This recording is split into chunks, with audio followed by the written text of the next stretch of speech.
Okay, here we are again. So we will wait out the musique as we usually do. I will get a head start on the cutscenes between weapon quests, and by the time I'm done with the first one, Cole should be just about ready to show up. I don't actually know if he has therapy today or not, but he should be just about ready to show up. So then we can continue because he reads faster than me, and he'll catch up within not a lot of time.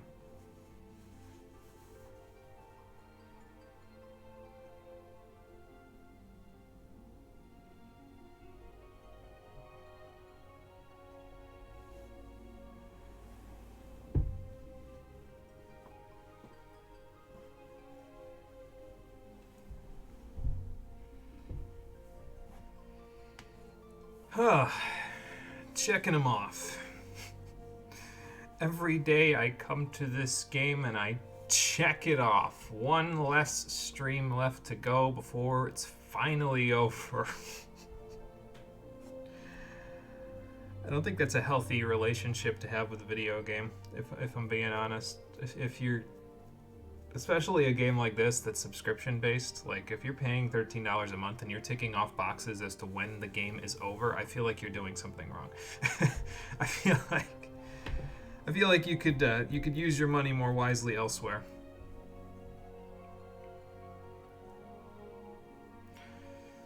But what do I know?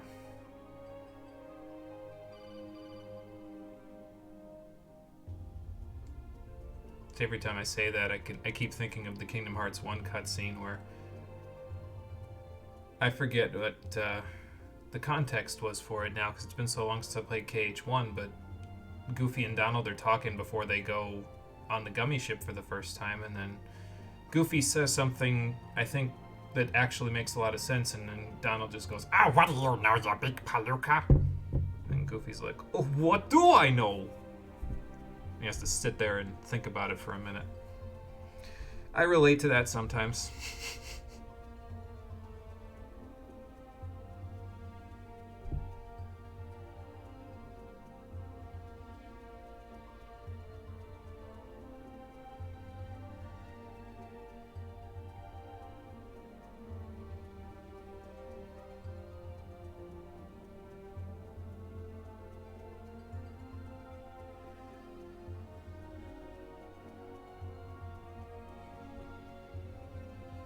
The highlight's doing pretty good.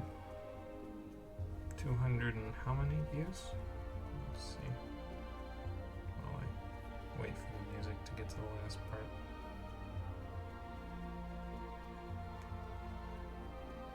Uh, 212 now. That's not bad. I will take it. That is what the proper wording in a title plus a thumbnail that makes sense will get you. Either that or people are just surprised that I actually have anything positive to say about this game. Hard to tell sometimes. Oh boy.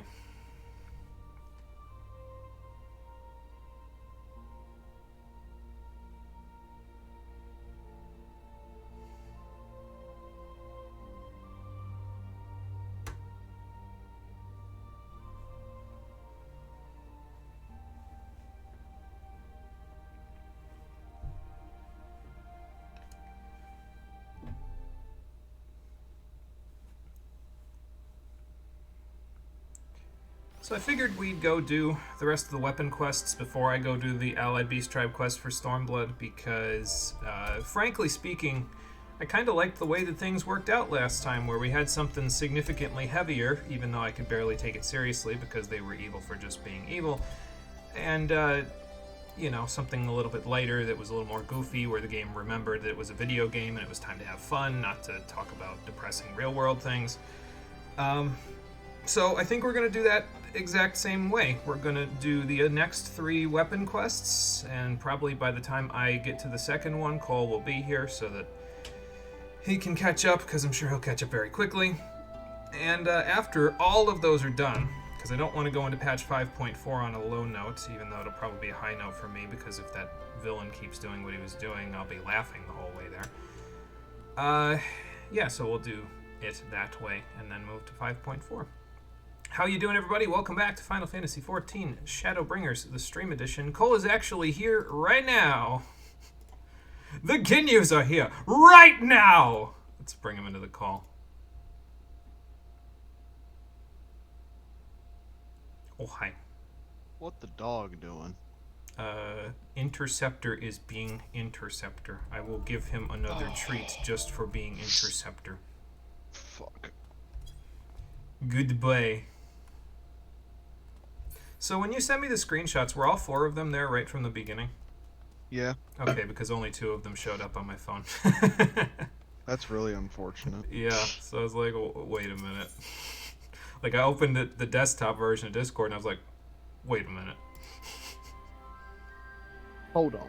Something ain't right. Hold on. Hold up. Wait a minute. Something ain't right. So I'll stick those in the thing and render out the 23-minute long finale. You know, the 23-minute long finale. That I have created with my own hands. This Chocobo seems pretty excited about it.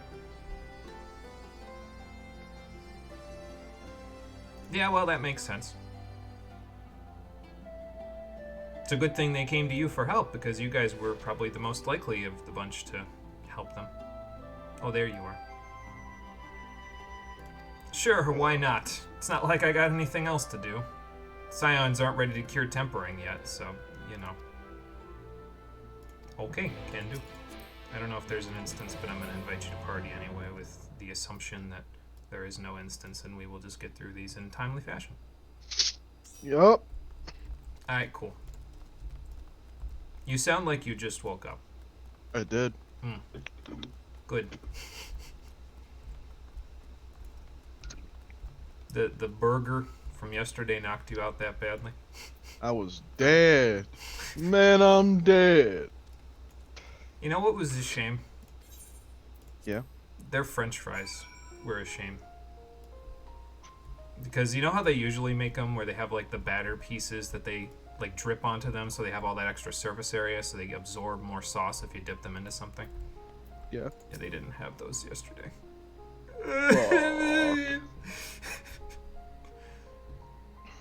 Could have just been supply thing, whatever.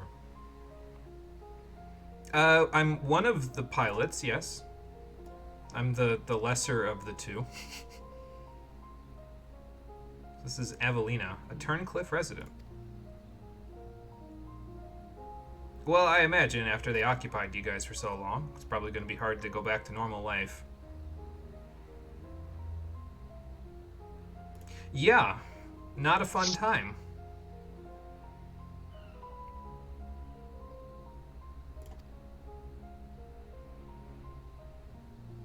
Okay, well, that makes sense. Are you a mason worker now, too, or do you need to find a mason worker to get this done?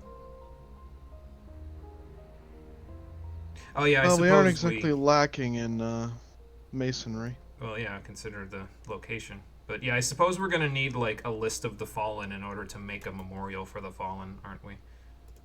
So, I'll see what I can do. I know a few ironworks engineers. I'm sure they'll be able to help us out. She says she'll follow my lead, even though she walks in front of me to get to where we're going. I mean, that's nothing new. It's just, you know, just say thank you. I'll meet you there. Hello, Not Bigs. Can I get into Castor Marinum? I need to get a list of dead soldiers from the Imperial database. Not that I would have any idea how to even get that off of the database. I can do it. That's true. We got just someone... use my dad's old login information. Oh no, I can't believe you still remember that. I remember everything. It's just that sometimes you embellish it. Yeah, just a tiny bit. Just a smidge, if it has PTSD related to it. Okay, so it's us 3 and Rory. Got it. Off we go.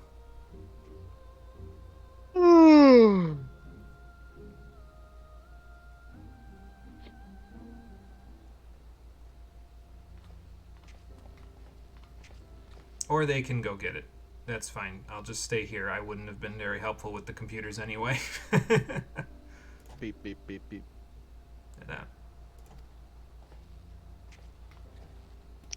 So did you get what you needed? Which name is that? Oh yeah, Milsandia. Yeah, she kind of had a bit of a problem recently. How did you know her? Was she your friend from Verlit? No. No, this is after you were drafted. Okay, fair enough. Excuse me. Had a very hearty lunch. Ah.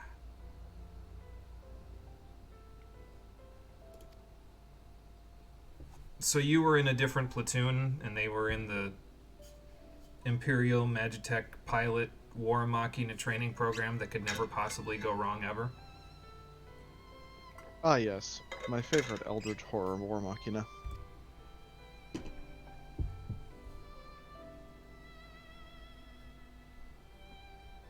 So what you're telling me is it's not that Gaius kept them away from him for their own safety, it's that Livia decided that she wanted to cuckold Gaius.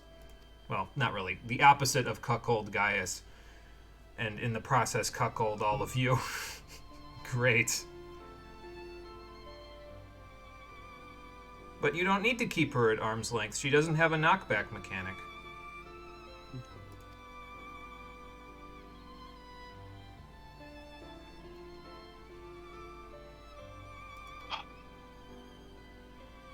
And this is Riedian coming to meet them. We're finally seeing his face for the first time.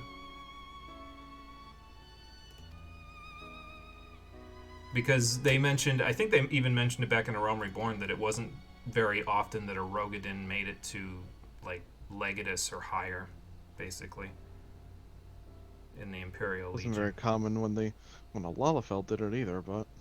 Yeah, that's true.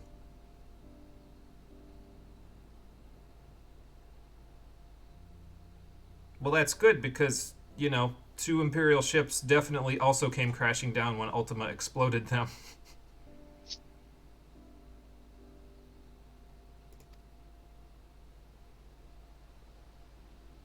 Yeah, well, we can always move forward.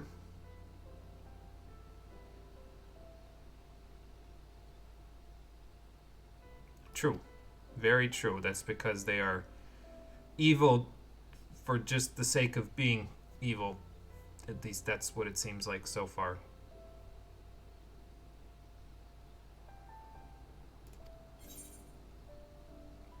So it sounds like, with your memorial helping foster morale here, and me doing what I do best, for now, we can bring an end to the weapon project. We just need to find the last weapon, and then kidnap the pilot! What the pilot doing? Well, you may have built tools of destruction, but that means that you built something, which means you can take your crafting hammer that you use to build the tools of destruction, and you can create tools of creation instead. The process of building does not have to be only for destroying things. Well, of course they are, but that's what we're doing too. We're waiting for them to unleash it so we can kidnap the pilot so they can't unleash it.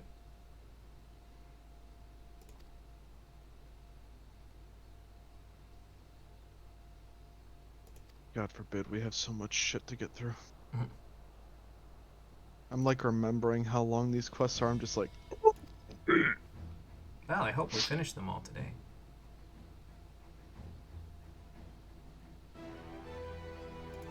Then I think that's a good idea, because you can kind of ease yourself into the process of creating something by creating tools of destruction that will help us instead. Alright then. Whatever you gotta do.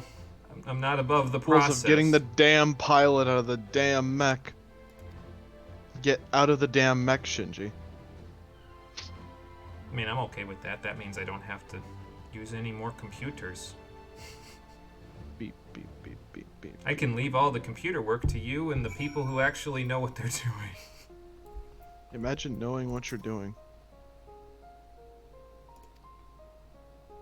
Actually, I'm not going to look for the G-Warrior for the moment. I feel like that's something that Rory and Evelina are probably working on. I'm going to go back to Girabania to apprise the Resistance officials of what's going on. Oh, here you are. That's okay.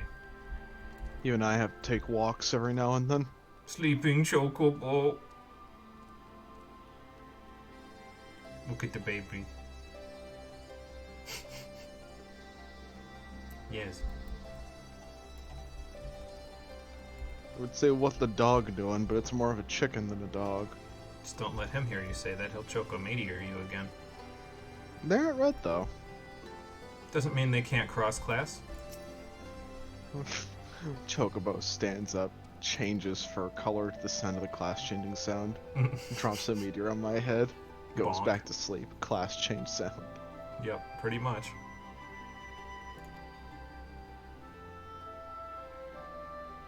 Hopefully, once we, beat the 7th Legion out of the region, I think that'll make it a little easier. This purple chocobo's raring for a fight behind this guy. He heard about us having Name to of the next quest. fight the Legion, and he was like, well...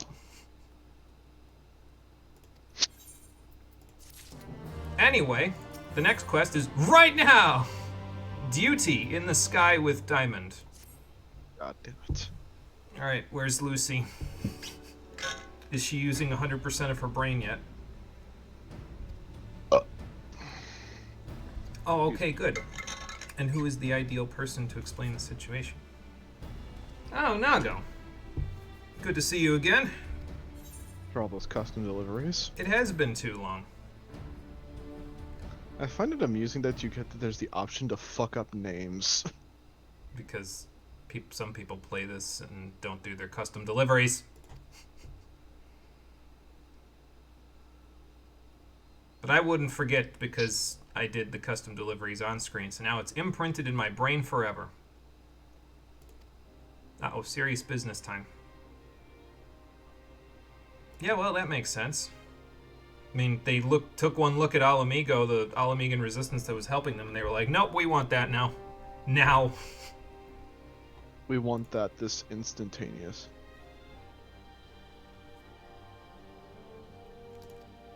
Fair enough. So, yeah, I was going to say they're probably going to have Gaius lead them, right? Because he's kind of been at the forefront of this whole thing since the beginning.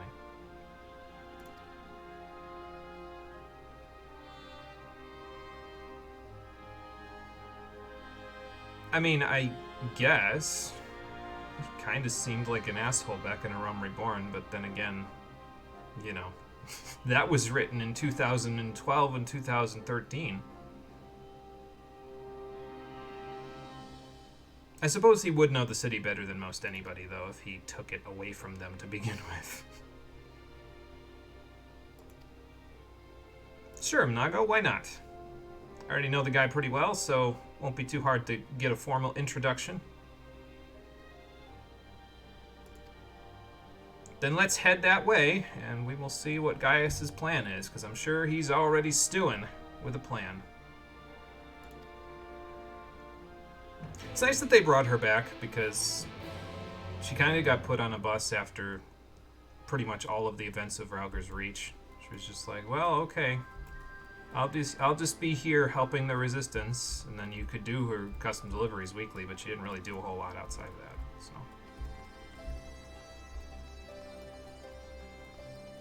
Should I wait for you so you can escort, or are you gonna get here on your own? Escort. This cutscene would ever end. There we go. Excuse me. Yep, we're off to Turncliffe. Let me out! After Rory gets here, because if I left without her, she would be stewing the whole way there on the next boat over. Here she comes. Yeah, like that. Alright, let's go. No, it's Turncliffe, is it? What the hell kind of an accent was that? A fantastic question. Well, you go figure out what Sid's doing with the G-Warrior, because I'm sure he's got something up his sleeve while I formally introduce Nago to Gaius van Baelsar.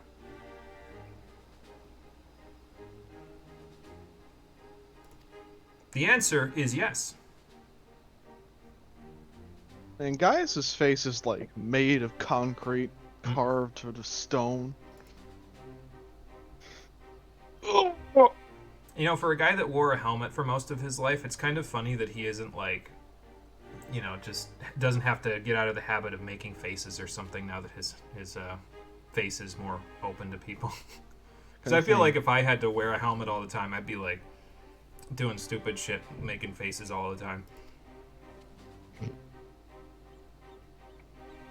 Sir, what are you doing with your tongue wagging out? Oh, sorry, I got in a bad habit from wearing a mask. I have to fix that.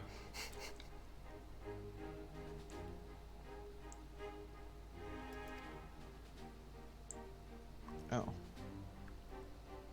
Oh, look, that guy even said the title that I'm probably going to make this video if it's all weapon quests.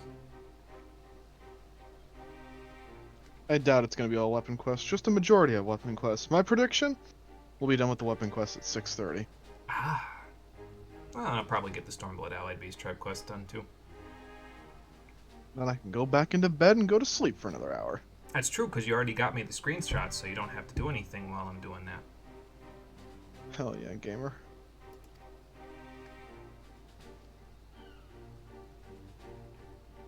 But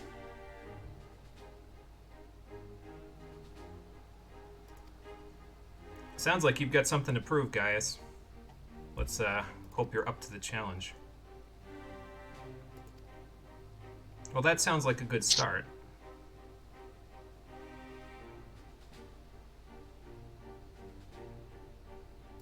Okay, are we gonna transport them by boat just like before, or? Oh, okay, I guess Nago's gonna handle all that stuff. Which leaves me free to ask Gaius what's going on with the 7th Legion. Nothing good. Nothing good. Well, like I said to Minago, you know the city better than anybody else, other than the citizens themselves, so. And that's where you're wrong, big guy. This is what happens when all you do is read the propaganda reports rather than going there for yourself as a traveler. Not that the Empire would probably let you do that, but you know.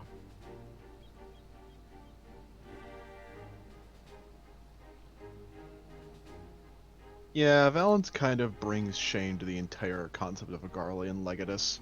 Yeah, I can tell just from what I've heard about him. I'm going to enjoy putting a shotgun shell in his chest. You and Gaius both, I think. Oh, the shell's not going to be non-lethal. Gaius gets the honor of chopping off his head. Off with his head in the middle of Turncliffe Square.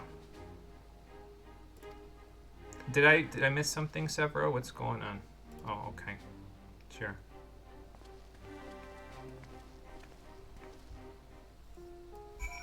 I guess they need to talk to me over here. Fair enough. We can't talk about it in public. Gaius, the whole town square is public. Shit. Yes.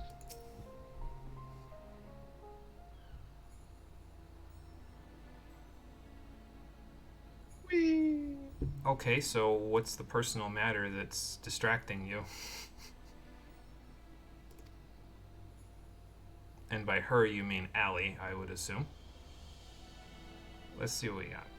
In this invisible letter. Dear Father, I'm sorry for leaving without saying goodbye, but the thought of Alphonse suffering alone is more than I can bear. For his sake and for the freedom of Werlet, I have decided to go back to the Empire and try to use their power to free Werlet, even though the Empire's war machina have only and exclusively ever been used to kill people and destroy civilization. Don't try to stop me, Smee. The days we spent together were the happiest of my life, and no matter what happens, nothing can take that away from me with all of my love. A person who's about to die. Man, all of Gaius' kids are bound and determined to fucking go off and die, aren't they? I mean, Rex went smiling into the afterlife in the last episode, so he was even happy about it. He was like, man, this shit sucks. I'm just gonna fucking kill myself by fusing with a core and causing myself unending amounts of pain before I die. Yeah, the war machina that have only ever been used to destroy things. Yes, that's a great idea. Use that to save everyone. What do you think this is? Actually Gundam, where you're a protagonist and you can do this? Fuck no. So who do you want to ask then, Gaius? Because, I mean, I can probably get 6 other people besides me and Rory to get to this weapon and kidnap the pilot. Hell, we had the pilot kidnapped and she left without anybody resisting and saying, maybe you shouldn't do that. Like, who was paying attention to her? She needed therapy. Why was no one watching her at all hours of the day?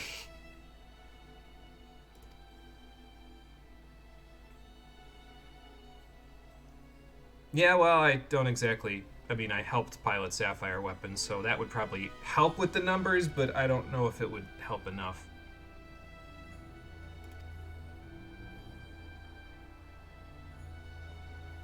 So, what's the plan then? Do we wait for Diamond Weapon to attack and then blast it out of the sky, or... Oh, I'm getting a call. Castrum Cullinum, huh? Cullinum. Oh, that's not good. Holy shit, the plan actually worked! What was the plan? Sneak in, steal the weapon, blow everything up. But she hasn't blown up the Castrum yet. Maybe that's what she's in the process of doing, is she's blowing up the Castrum. That's true. Okay, so we gotta go to the Castrum and see if Allie's actually blowing the place up or not, and if she's doing a good job of it, or if she's fused with the Oversoul to do it. So let's go figure out how to save them, because that might happen. Gotta give Gaius hope, I guess. Yeah, see, that's the problem, Gaius. You can't do this stuff alone. My record for surviving dangerous missions has been fairly impeccable so far. I almost died, but that's the only time I've almost died. I fucking love that line. My record for surviving dangerous missions is impeccable so far. And I imagine so is yours, Gaius, considering you survived the Praetorium blowing up. Yeah, once the weapon's off the table, then we can move along. Ready the G-Warrior, and I don't know, have Rory stand by just in case as well, I guess. Oh, you fool. Unless you think I'm not coming up with you? Yeah, I was gonna figure that. So does that mean Sid's gonna pilot the G-Warrior? Oh no. Sometime earlier, in the World Headquarters. Oh, there we go, I just got that line.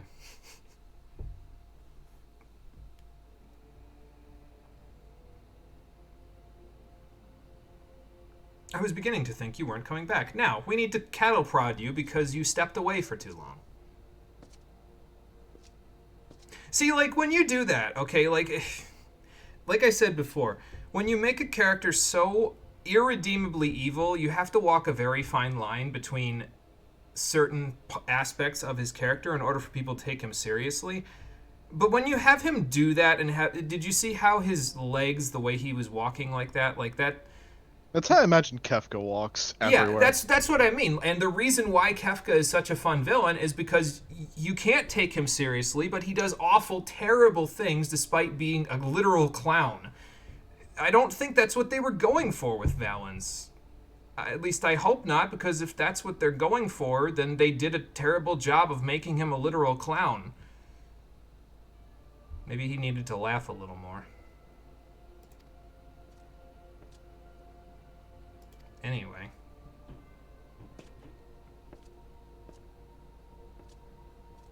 They didn't absorb primals. They barely made it out of the hangar before we destroyed them. What are you talking about?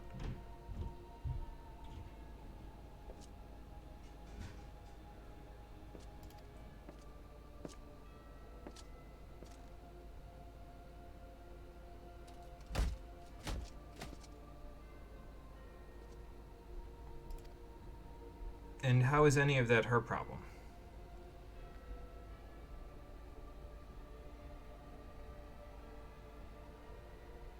Did her eye color change? I feel like it was blue before. Maybe I was just not paying attention. No, I think I'm thinking of Avelina, actually.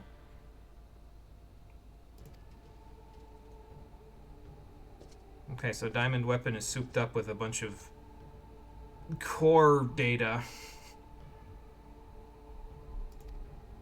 Do you really think he's going to honor that agreement? Like, look at him. Have you seen how he's walking around? None of this is being taken seriously right now. He's going to use you. He's going to throw you away just like everybody else.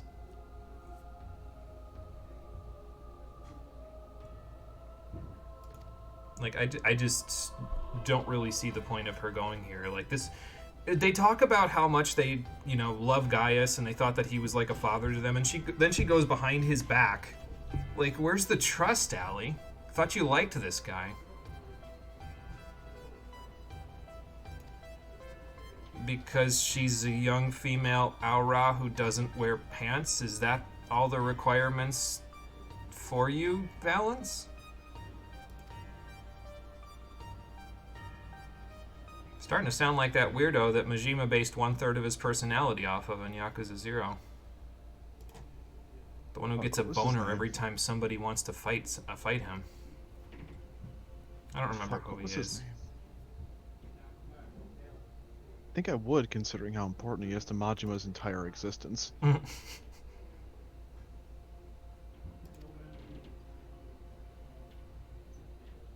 Well, that's the intent of every leader of every legion in the Garlean Empire right now. The Empire is literally involved in a civil war, so the strongest are the ones that survive. The problem is, Xenos could literally take down any and all of the weapons that Valens creates here in about 3 sword swings. So it's kind of pointless. Like, he is unimaginably powerful at this point. I don't think you understand. It is going to take a miracle for us to get through him. What I find to be amusing about this is how she just straight up plays up on his ego. Even at the potential expense of her suffering more sexual abuse.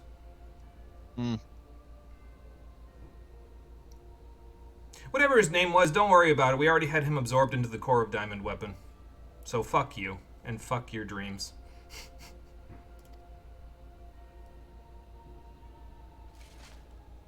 That didn't sound like an agreement to me. I suppose it was half a nod. Alright, listen. Allie, it's very simple. All you have to do is wait for him to whip his dick out and then cut it off. It's so simple. Just do it. Also, I kind of hate her thoughts. Like, them showing us her thoughts, because it's a very amateur way of conveying what you want to convey. It's not subtle. You know what I mean? Like, they used to do things a little more subtly in this game. Like, and I'm more talking about last time when she was like, if I can just get my hands on the weapon, then I can save everyone. We didn't need to know that as a player. You don't need to spell it out for us. We can imply that because of how she feels about the other orphans. You don't have to say it outright. That's tell, don't show storytelling, guys. It's very amateur. Use a little subtlety. Make this moment hit a little harder. For fuck's sake. It's only the weapon that did everything in Final Fantasy VII. Like, the other 2 weapons that we have fought literally fucked off to become super bosses, or they were Sapphire weapon and they did nothing at all. This one was part of the story. So this one has a little bit bigger shoes to fill than the previous 2.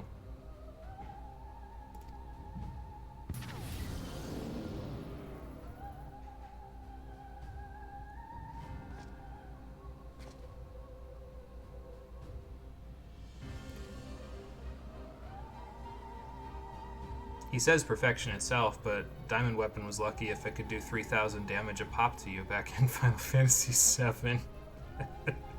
Sir, Rory has 47,000 HP. What do you expect to do? 47,000 of them. Well, yeah, what did you think was going to happen? Did you think you were just going to be allowed to shoot the place up? Because I am pretty sure they won't let you do that. I'm pretty sure they'd have countermeasures in place to make it so that it was not so simple for you to just blast a hole in this place. Because if you could just blast a hole in this place, and it was that simple as you just deciding to do that, and that was every single one of the orphans' plans all along, then why didn't Ruby Weapon do it? Why haven't you done it since the start, if it was this fucking simple? To just say, no, you know what? Fuck you. You're an asshole, and I'm gonna blow you up.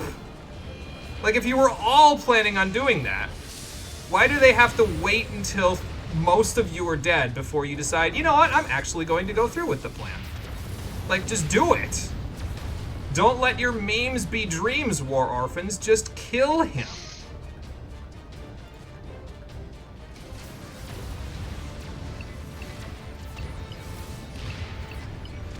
I hope you have a jamming array in there of some kind.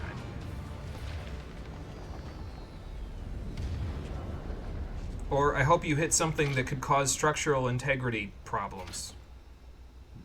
Or maybe instead of doing this, you should have charged your strongest attack so you could just shoot the giant chest beam laser.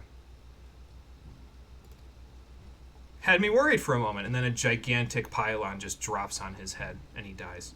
That's I would have fucking rolled over laughing. That's it. That's how I would have written this. I want everybody to know Had me that. worried for a moment. Plunk! I want everybody to know that. That's exactly how I would have written this scene. Because he is that much of a ham, to where I feel like he needs to die a ham's death. And by that I mean, unironically, in a really stupid way.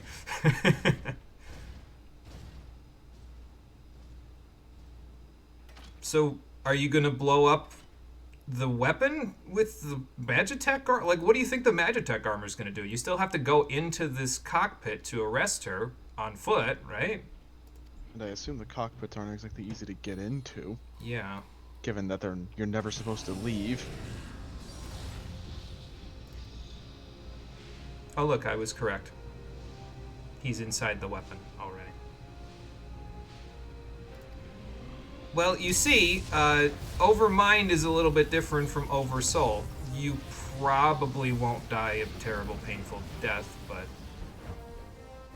This is such a fucking stupid Gundam moment.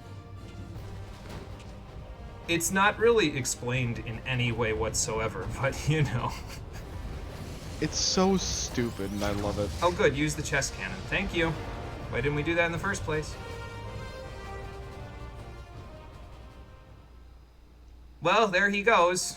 Dying in almost as goofy of a way as my suggestion. Just construct one additional pylon and drop it on his head. I don't know, incineration by chest cannon is a hell of a funny way to go. Yeah, but in order to get to incineration by chest cannon, they had to have her not fire the chest cannon, have her get remotely deactivated, and then literally pull something out of their ass in order to get the weapon reactivated. So. Okay, to be fair, the Gundam being alive is used in a surprising amount of, like, actual Gundam shows. Oh, no, I'm aware of that. I understand that. It's just, up to this point, none of that has ever happened. Although I suppose in this case, they quite literally did it for a different... Like, I can guess as to how this went at this point. They probably fused Alphonse with the core already as, like, a fail-safe of some kind, which is absolutely stupid because he already has, like, best friends, potentially more in terms of his relationship with Allie. So why would you fuse him with the core of the thing you're going to have his best friend pilot and then threaten her? Like, that's like threatening Shinji while he's piloting the Ava. Like, his mom's mind is just going to take over and fucking annihilate you. Shinji, get in the damn mech. Shinji, get out of the mech. You're causing another impact. Yeah, that. Stop being depressed. You keep causing the apocalypse. Let's see how that worked out for him.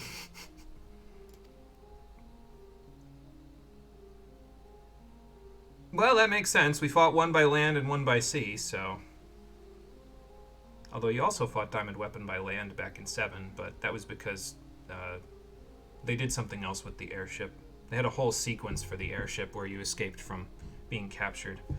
It was kind of an interesting sequence. It's just too bad they threw Tifa under the bus in order to do it. I have a lot to say about Tifa when we get to Final Fantasy VII. I think she had the potential to be an incredible character, and they squandered it, but we'll talk about it. I just hope that she's done better in the remake. That I can't play yet because I have to play the original first.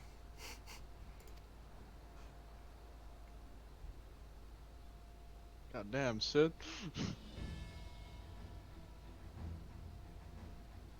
Oh, okay. What kind of a dynamic entrance do you have in mind, Sid? Ah, Evelina. You've been a busy lady, haven't you? We've all been busy, because now we have 3 ludicrous minds working on this thing. Oh, good. Because And in this case, 3 is not a crowd. I was gonna say. And also, you can probably use some of the ambient ether from the G Warrior's stuff to power Gigi back up so he can teach you how to be a time mage. So what? I await that day with bated breath. Yeah, we probably need to stop Allie from, I don't know. I mean, technically speaking, she's only and exclusively done what we want her to do at this point, so maybe we can just tell her to calm down and pilot the mech down to Verlet so that they can, retire it and deactivate it, decommission it, so that it doesn't have the ability to be taken advantage of again.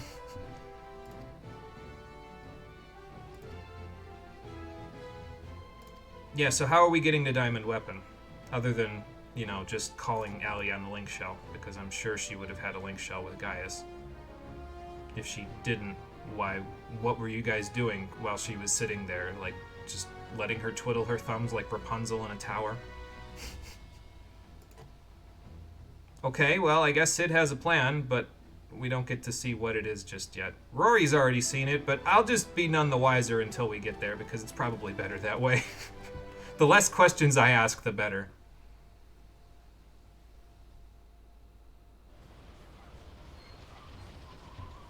And now for the dumbest thing that happens in this quest. So where did she fly out to? And did she find Death Gaze on the way? She probably killed Death Gaze on the way. I mean, I wouldn't be shocked. We don't fight Death Gaze in this game as far as I'm aware, so... Oh, that's not the diamond weapon. I guess the additional pylons Sid constructed. Oh, look, it's not Sapphire. They made the a G mech Warrior. for the mech. Oh, have you now? The G Savior. Alright, fair enough. This is the stupidest You fucking fitted thing him I've with... ever seen. I love it. You fitted him with a 50-ton backpack, Sid. That's just great. Okay, then. It's so dumb. I love it. I suppose that'll work. It gives us a perfectly square battlefield to fight on, so, Well, It's Alphonse so is dumb. already dead, Avelina. Like, there's no getting around that, but... I don't even have to be there to know that's how this goes. This is so fucking dumb. I love it. We have officially jumped the shark. And you know what? I'm kind of okay with it in this one case, because I- we haven't jumped the shark for the sake of saving the story. No, we've jumped the shark for the sake of sheer unbridled ludicrousness. Honestly, I'm kind of more okay with it than I was with the previous stuff, because the previous stuff was trying really hard for you to take it seriously and forgetting that it was a video game, and I don't know, this is more silly, and I'm kind of okay with it. They have hit every Gundam trope on the way here. Well, yeah, they wanted to make a Gundam side quest, so they It's had perfect. to. Okay, I'll do what I do best then, although I'll have to do it remotely because it's flying. It's a good thing I'm going to do this next one on a caster. It's probably also a good thing I'm doing this on a I caster. find it 'cause hilarious might have that to Gaius is swift the one cast piloting. Resurrection. Well, he'd There be is pretty something good at it. deeply ironic about this. Yeah. I mean, he'd be pretty good at it from all I can understand. The cloud deck he's is now very good. accessible, so I am ready to go. I'm guessing that Same. you're still below decks at the moment, or Correct. making sure everything is ready before we go, being a good war machina pilot. Let's get this bread, gamer. Okay. So I am ready to go. You've already unlocked it, yes? Yep. Okay, I'm going to click join now. You're going to do it on Tanku? Yup. Alright, here we go. They've also remixed Big Fat Tacos with the Ultima Weapon's last theme, so that's fun, I suppose. This is the trial theme, believe it or not. Oh, okay. I'm kind of glad they took They waited for the most bombastic remix for right at the last quest. I suppose it's... I don't know if it's better than or just the same as hearing Big Fat Tacos' original version again. So we'll see how it sounds. I just find it amusing that they were just like, hey, so let's remix fucking Ultima's original theme like 3 times for one quest, and then just out of nowhere have Emerald Weapon have something completely different. It's kind of interesting, though, because the music that I'm hearing now is completely Final Fantasy XII inspired, which kind of gives me Sky Fortress Bahamut vibes, if I'm being honest, so... To be fair, we're fighting Sky Fortress. Yeah, I guess if they're going to do it anywhere, this would be the place to do it.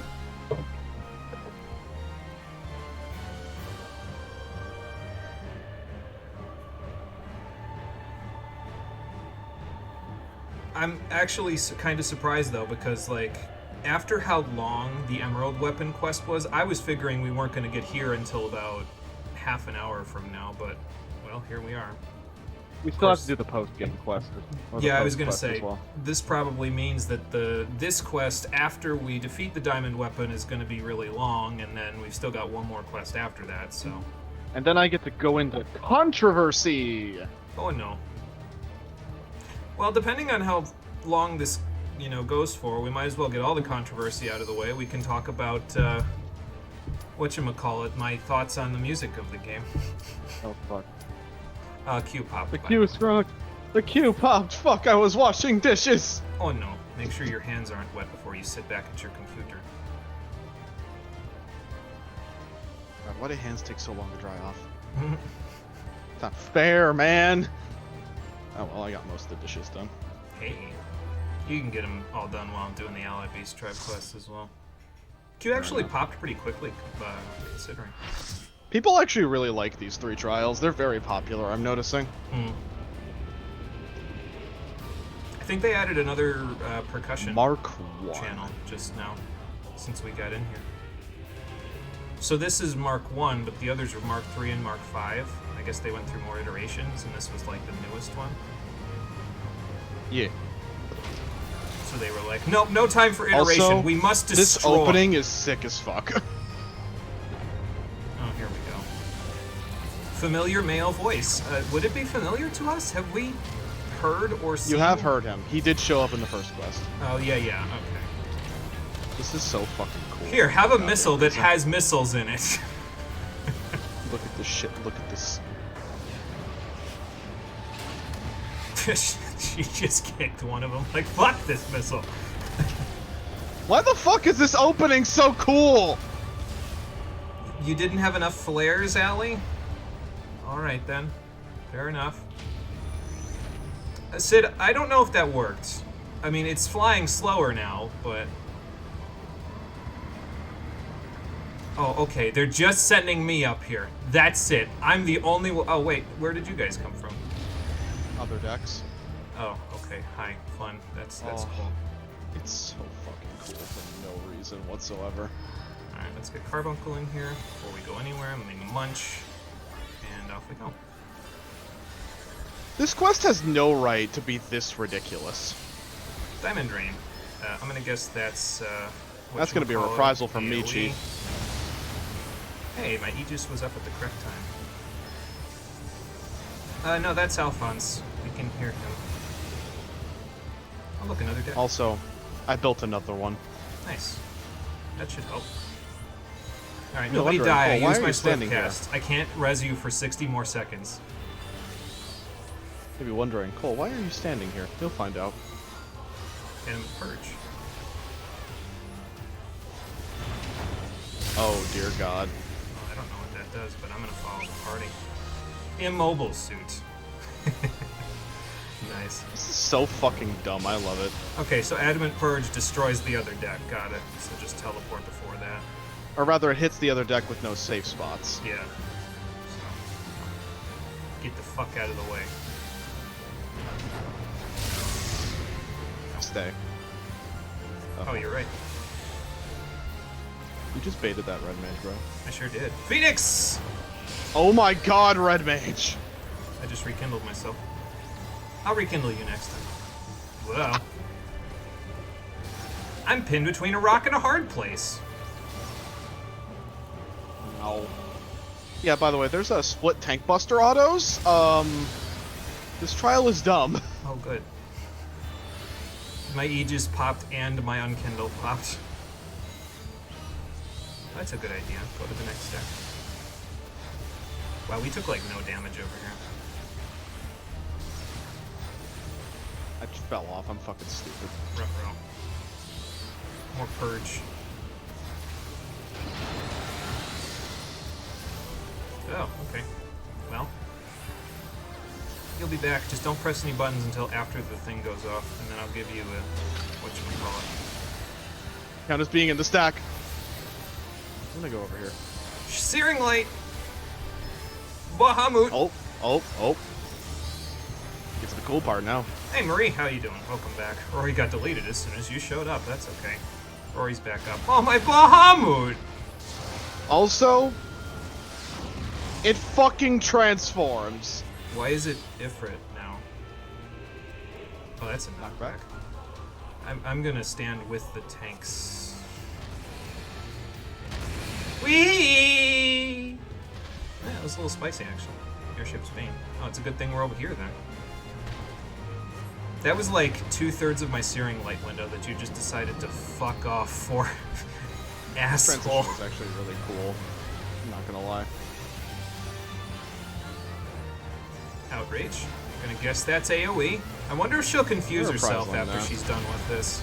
I was Ooh, correct. that was. I didn't see a tank buster icon, so I was like, yeah, you know, it's probably. Using Magitech to deal. Ori Arts. Oh, I see a safe spot. This should be super safe. Oh, my Garuda. I'm not actually worried about my Garuda, if I'm honest. Should I be worried about my Sharona? There's only one way to find out. Guess I'll just burn another one. Oh, This there's fight more. just Hold on. is ridiculous, Ori and I Doomst- love it. Oh, that's a tank buster.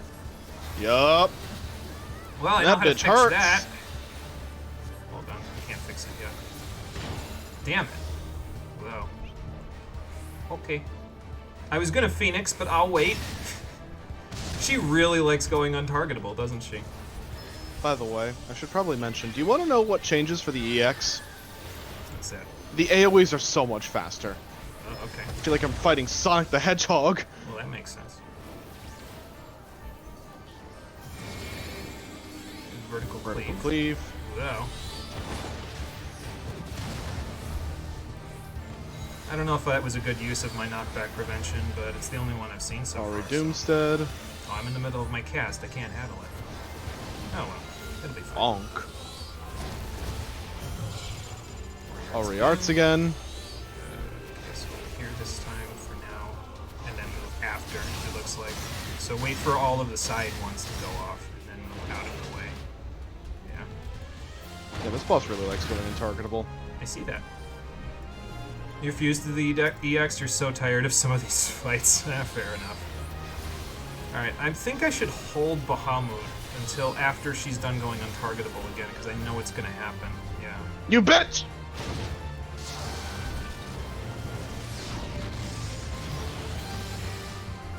Well, I guess the Oversoul didn't take her this time. Have some Searing Light, everybody. Bahamut a go-go. Shit, I should probably go position for busters. Show her who the real icon is. Oh, it's a good thing I wasn't in line with the tanks. I'm just gonna live over here now. That's a good idea. Diamond Shrapnel. Shrapnel. Good luck. I'm gonna stand all the way over here. Adamant Purge. Is this the claw thing? I can't see where the claws are. Oh, they're on the opposite side. Get over. Ah! Oh, that was actually really well done, me. Thanks, me. Nice. I can't res people anymore. My DPS window will suffer if I res. Articulated bits. Who remembers Hey, what remember articulated Emerald Weapon? means? Barely. Also, I find it hilarious how the diamond weapon is literally just the Oh, we just gotta complete run. utter We anime. gotta run. We gotta run. Oh shit! The hands are still up. Good job, nobody everyone. needs this, but I'll give it to Phoenix anyway. I'm gonna go over here, Here, so I have don't a accidentally rekindle. move anybody. Ow. I rekindled you. Oops.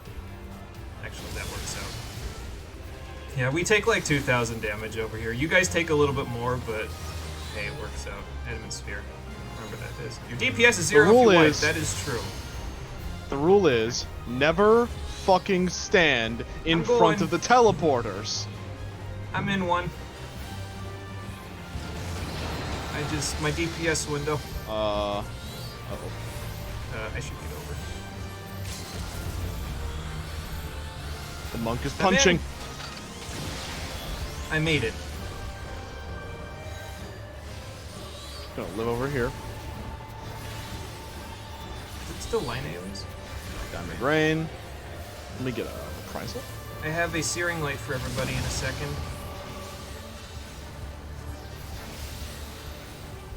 Here we go. Bahamut. Beam units. Emerald weapon again. I don't think I like that. What are we? 3, 2, 1. Oh. Okay. Nice spread, everybody. Ow. Well, that hurt a little bit. Yeah, that bitch hurts. I mean, this is like the end game stuff, and also fuck. I'm in I-500, so I will die a little bit better than everybody else in this fight because I am just barely squeaking by with the eye level here. Oh, that's not good. I'm running for this corner. Oh, they didn't start here. Okay, have them purge. Can I get a... One of the followaways came back over here. Okay. Just be careful. We're fine. Which side is it on? Oh, other side. Okay. Yeah, they did.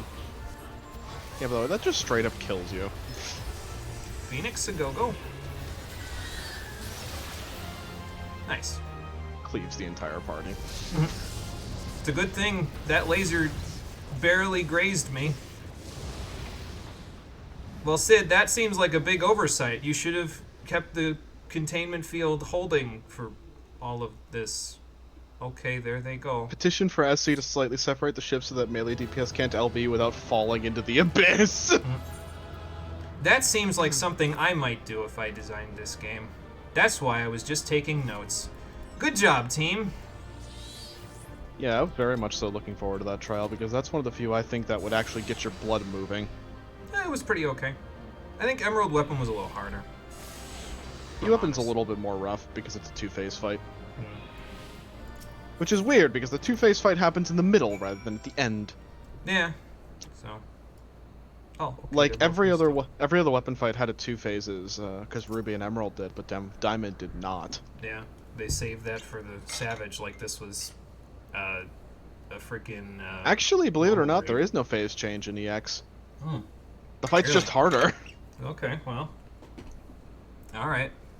And also, the weapon actually disengages armor more often in the fight.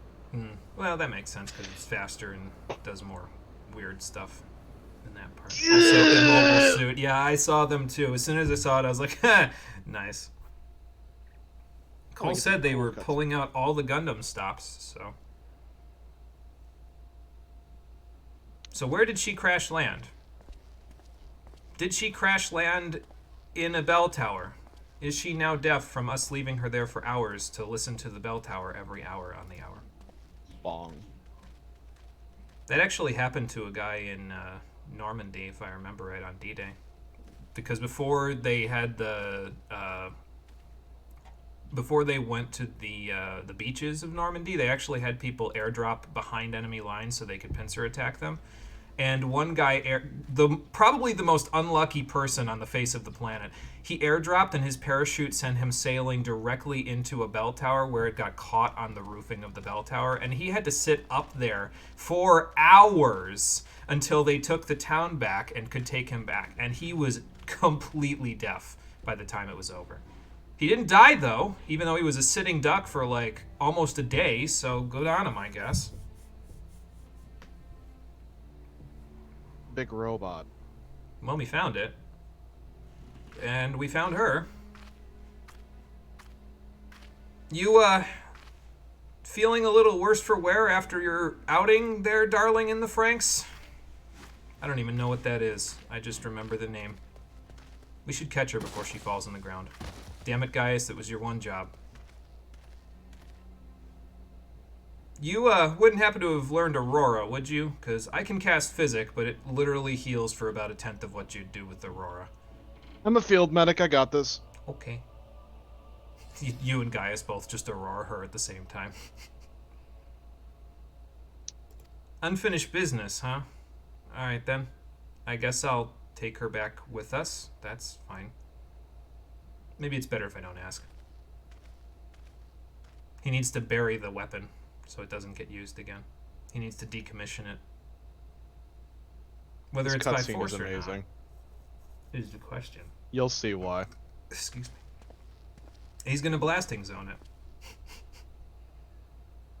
Like, literally blasting zone it. Like, put his weapon into the sky and just up into the stratosphere and then cut it in half like Squall from Final Fantasy VIII. And that's not even Squall's best limit break either. Gaius, he's not gonna show up. Oh. He is, though. Damn, just, take a chest cannon to the face and keep on trucking. I guess Valens knows how to use Heart of Stone. Thancred, you need to take notes from this guy. It's funny how the only people that know how to use Heart of Stone are the people that aren't in our party. Giant Feather Sword from Tales of Vesperia. Brilliant Phoenix! That one. I don't think that he says that in the remake, though. I think that was just Troy Baker, but they couldn't get Troy Baker back to voice act again because he asked for too much money. So instead, they got Grant George and paid him about 1/10 of that, which is incredibly disrespectful to Grant George because he's also a good voice actor. It's one of the reasons why I haven't played the Vesperia remake, because they did this weird thing where they couldn't get Troy Baker back for the voice acting. So they had Grant George do the voice acting instead and paid him like not even remotely a good amount of money for the voice acting he did. But then instead of like paying him a proper wage and having him redub all of Yuri's lines, they only had him redub, or not redub, but they only had him dub the new lines, and then they kept the old Troy Baker lines in. So the only time you hear Grant George talk is when something new that wasn't in the original is happening. And I feel like that would drive my brain insane, so no, that's why I'm not buying Vesperia remake. I'll just buy an Xbox 360 if I want to play Vesperia. Nothing against Grant George. I think he's a pretty damn good voice actor, but he needs to get paid more. I need to start a GoFundMe for Grant George. Give him the pay that he deserves.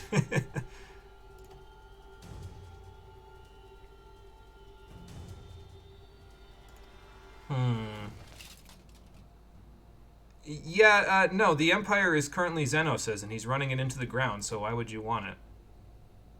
It's almost like everything you used to like has something stupid behind it. That's because we're in an era where they're taking advantage of our nostalgia to remake things that are inferior to the old things. We have to get out of that era of gaming and of media in general before we get new good things again, unless they're in the indie scene, in which case it's literally anything goes in the indie scene. Hell, my Steam queue yesterday recommended me a video game called Super Lesbian Animal RPG, and I was like, okay. No, okay, listen. God. Just for the title alone, good job. And I mean, it looked okay. Like, it didn't look like the best thing I'd ever seen, but it didn't look bad. I am pretty sure the person who wrote the story is like a 20-something who's not incredibly well adjusted, but that's just a personal take. Man, I swear to God, I'm gonna make a stream suggestion highlight that's like 1,000 bits that's just, God damn it, Jimmy, get on with it. It's just like 4 hours long. Just me going on tangents. Anyway, Valens is fighting Gaius, or Valens is telling him that they slurped Alphonse into the soul of the thing. Even though that is, again, not even remotely a good idea, because he was her best friend. Like, Slash brother slash sibling. like, what did you expect was gonna happen? Like, of course it was gonna go berserk and, you know, try to kill you, considering you were the source of all of his pain for the past several years. So you oversold him and then had another pilot it afterwards. So basically, this is what logically would have happened had they gotten Ruby or Emerald back anyway, because they would have been like, well, we killed what we needed to kill, but we need to kill more things, so put another pilot in it. Eventually, it would just become like a Geth consensus because there's so many people schlorped into the Oversoul. I guess we should be glad that Valens didn't get to the logical conclusion of his research, or this world would just be, I have no mouth and I must scream. Like, the consensus of the weapons would have just murdered everyone. Well, then maybe you shouldn't have schlorped him into the core to begin with? And maybe you shouldn't be monologuing right in front of somebody who already hates your guts, and then you just told him something to make him hate you more. Good luck. Also, Gaius' theme playing. Yeah. Your crimes are an affront to Garlemald. I mean, Rory would agree with you, but Xenos would not.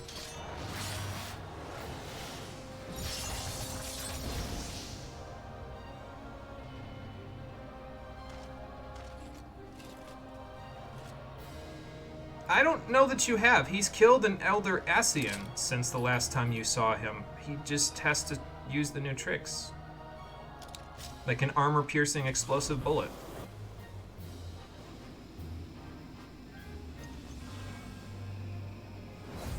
Jackpot! Wait, what is this? I don't have combat data for this! Then you should have studied harder, Valens. Oh look, it's something new.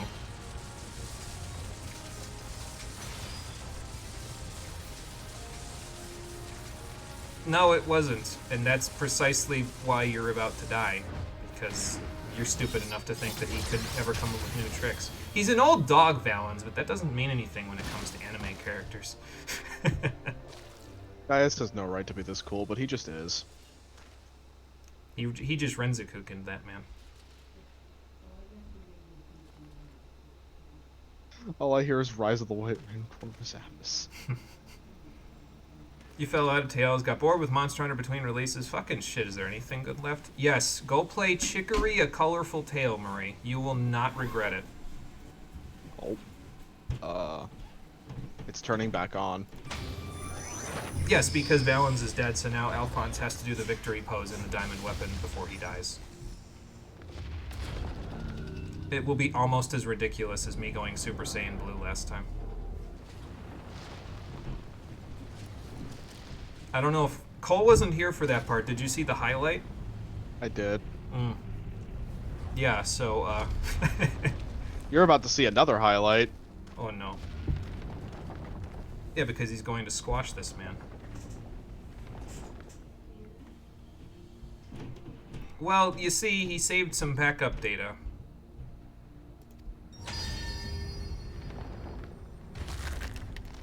Oh, they tried to inhibit his memories so that he wouldn't just, you know, squash every bone in Valen's body.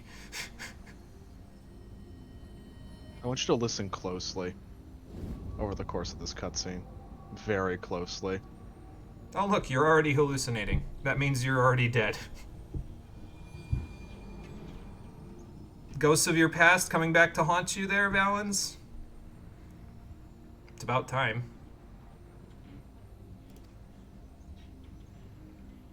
Who are you to judge me, Gaius? I'm just really terrible with names. They have to die for me in order for me to remember them. It's a common problem. You should see how many people have this problem in Garlemald. Yeah, I get it. It's not even true. It's just Valens taking the piss.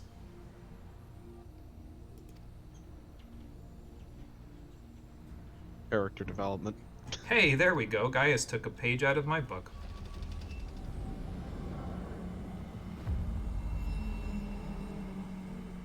Did the begging do the people that you killed any good, Valens? Because I'm not convinced it did.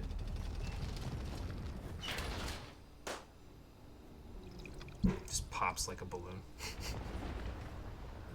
Smush? No, he threw him. Okay. I thought he was gonna smush him into the ground, but, well, now he's there, and there, and there, and there. And now it's raining, because of course it is. Of course it is. Jimmy says, do your beast tribes, as do you. Also, you say, do the Aroma-born beast tribes. They take no effort compared to before, and people still won't do them. See, the part that gets me that I don't understand about not doing them is that people would rather pay tens of thousands of gil for a bunch of dye on the market board than just do, like, 5 days worth of beast tribe quests so they can buy them. Like, it's not that much effort. Excuse me. I don't know. Cole doesn't need to do that, though, because if he needs any dye, I can just give it to him now, but...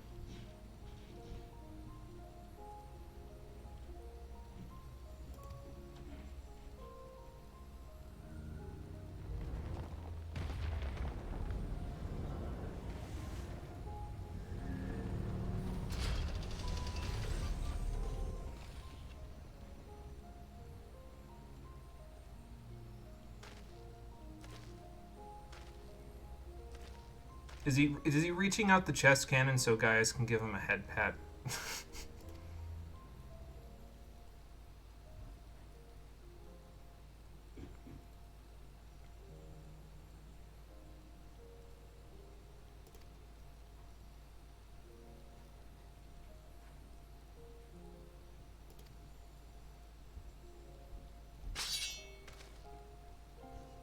I understand. Now I'm going to poke your eye out.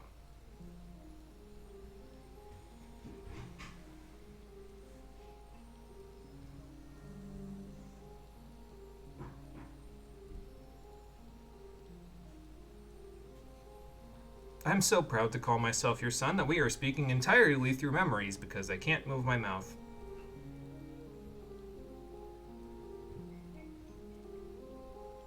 I've been told that there is no pain like having to put a kid down, though. Like your kid, nonetheless. I can't say that I could ever relate to that at the moment, but because it's never happened to me, and I hope it never does, but I can't imagine what he's going through at the moment. Also, legitimately gut-wrenching scene. Well, he had to kill his child, who had been absorbed into the See, the reason I love that cutscene so much is because it is a roller coaster.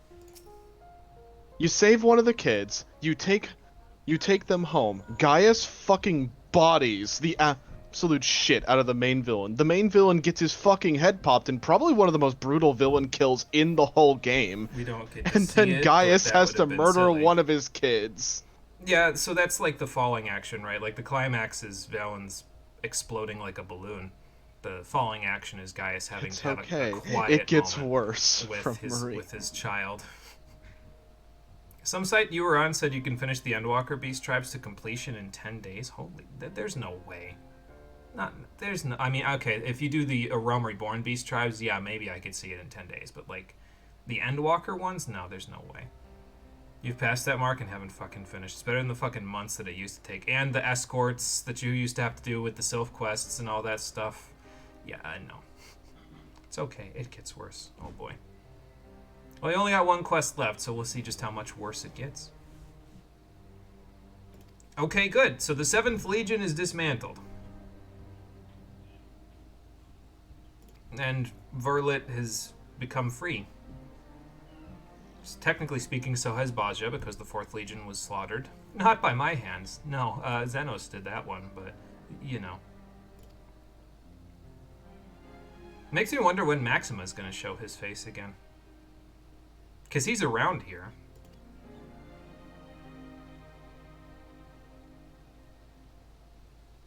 I don't know that they are, Valdolan, because it's like with you and your family. Like, as long as you remember them, technically they're never really gone. You just have to live for them. They gotta have one more quest before they realize that. And love you shall find, Orchestrion. Somehow I feel like that's not well worded, because it's like, I mean, I guess love for a child, but I don't know. It sounds like something else. Anyway, I'll just take that. Last quest, Forever at Your Side. Reward, G-Warrior MG. Oh, good, something else for Rory's apartment. Yeah. Your boyfriend and you did that next quest, and you were so emotionally fucking tapped out that we logged out less than 30 minutes into logging in. Oh, good. It's a good thing we've got the beach episode coming up for the Stormblood Allied Beast Tribe quest after this to give us something later. Rory getting over her extreme PTSD over the course of this entire quest. Like, damn it. This quest was supposed to be me trying to help the Empire, not getting more PTSD! Rory's gonna need so much goddamn therapy. So is she catatonic after the battle? I mean, I can understand if she learned that Alphonse was in there. Although, technically speaking, I suppose that would have made her catatonic before the fight. Maybe Alphonse was piloting the diamond weapon the whole time and she was just kind of in there, like, passed out. Yeah, I should probably go see Evelina so that she can, I can tell her my that... theory for how Overmind actually worked was that it was sort of just like a mutation in the code. Like, Alphonse was so determined over the course of his life to destroy Valence, bring down the Empire, and free Werlet, that he literally became a part of the diamond weapon and then modified its core system. Literally Ghost in the Machine that shit. Completely warped the Oversoul system specifically because he knew somehow that his sister would end up in the cockpit. That sounds like writing the story for the developers, but I mean, it's probably plausible. Oh, look, she finished the memorial. Last beach episode you saw was in Sympho Gear. I don't know what that is. And that beach episode hurt the shit out of you because the premise behind that season was so good that it just got wasted 6 ways to Sunday. Oh, great. Yeah, actually, that fight was pretty damn tame, all things considered. Like, she gave us plenty of... I don't even know if it's Allie or Alphonse who was piloting it at this point, but they gave us plenty of warning for a lot of the AoEs. Like, counting down the whole time. True, but most of those AoEs were instant kills. Yeah. Most of the AoEs in Emerald, if you dodge them, you live. I guess. I mean, I showed that directly by getting hit by 2 of them while having aggro on the reinforcements and still living. That was fun.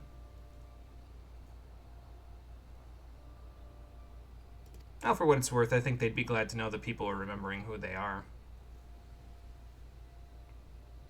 Now would be a good time to leave her to pray, you idiot.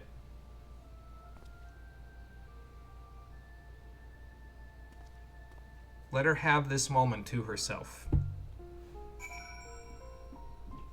No, you don't fucking know. Season 3 was so fucking bad. The premise was so good, but Season 3 was so fucking bad. Don't you love it when they have potential with something and then they completely just squander it and run it under a bus? Here's memory. I didn't even hear what you were coughing there. I coughed hacker's memory. Cough, cough. Yeah, you know, that makes sense, actually. Cole will never forgive hacker's memory. I just know it in my brain. Never. He liked the first Digimon story a lot, and then hacker's memory just shit all over it. It's like me in Gothic 2. I don't even hate Cyber Sleuth. I love Cyber Sleuth for everything that it is. It's everything that a Digimon game should be. Completely over the top, completely ridiculous, and totally full of nonsense. It doesn't take itself seriously at all, and when it does, it hurts your soul! Yeah. Because it knows when to be silly and when to be serious. So. Whereas Hacker's Memory is just like, hey, so the entire back half of the game is just going to be depressing. For no good reason. For no good reason. At all. Aren't you playing a game that went through wasting so many good moments and story beats? Yeah, I'm trying to forget. I can't forget it until next week. We'll be done before the server maintenance for the North American servers, though, so that's kind of nice. We don't have to delay any longer.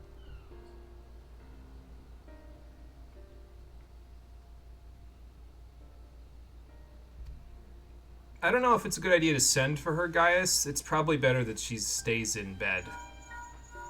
Or you could just tell the doctor, fuck the rules, she needs to stand up in order to see Gaius. Like, why not just take her into her room?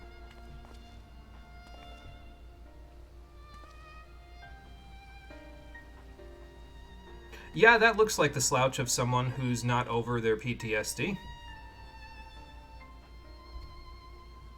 Her eyes lost all of their color, by the way. They sure Fun did. fact. Well, maybe not right now, but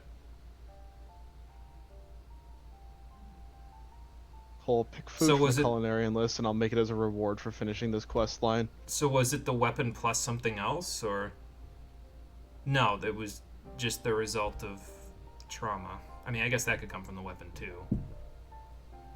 Too bad psychology isn't really well known in Eorzea, or they could figure out, how this all worked. Getting flashbacks to Yakuza 0. When did this happen in Yakuza 0? Fucking remember, the fucking... Makoto. Oh yeah, with Makoto, but that's kind of the thing, because, and I think that's Mikoto. where they're going with this, is they're kind of like, well, she has trauma because she couldn't save her brother, but that's actually better for her than, oh yeah, well, the weapon caused her to have trauma, because the thing is the trauma from not being able to save her brother is not irrevocable. It will go away one day, as long as Gaius continues to help rebuild this place, because she'll see all of the good that he's doing, and she'll come out of it. So, Murray, I ain't gonna lie to you. I need something from the list that is either booze or comfort food, because goddamn, I think we're gonna need a good, comforting, hearty meal after this. and nice smoked chicken. I'm good. It just wore off not too long ago. Is it pizza time, Cole? God, it's pizza time. Since you still haven't finished leveling Culinarian and Botanist to make your own pizza? Drinks heavily. A picture of more is coming up! There we go, Rory on her character arc to resorting to be an alcoholic.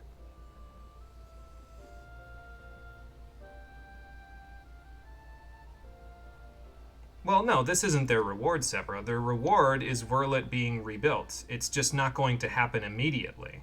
Like I said, she'll come out of it. It's just going to take time. Is Rory going to be the next Giat? I mean, Giat was Rory's first counterpart. Giat just got to the drinking faster.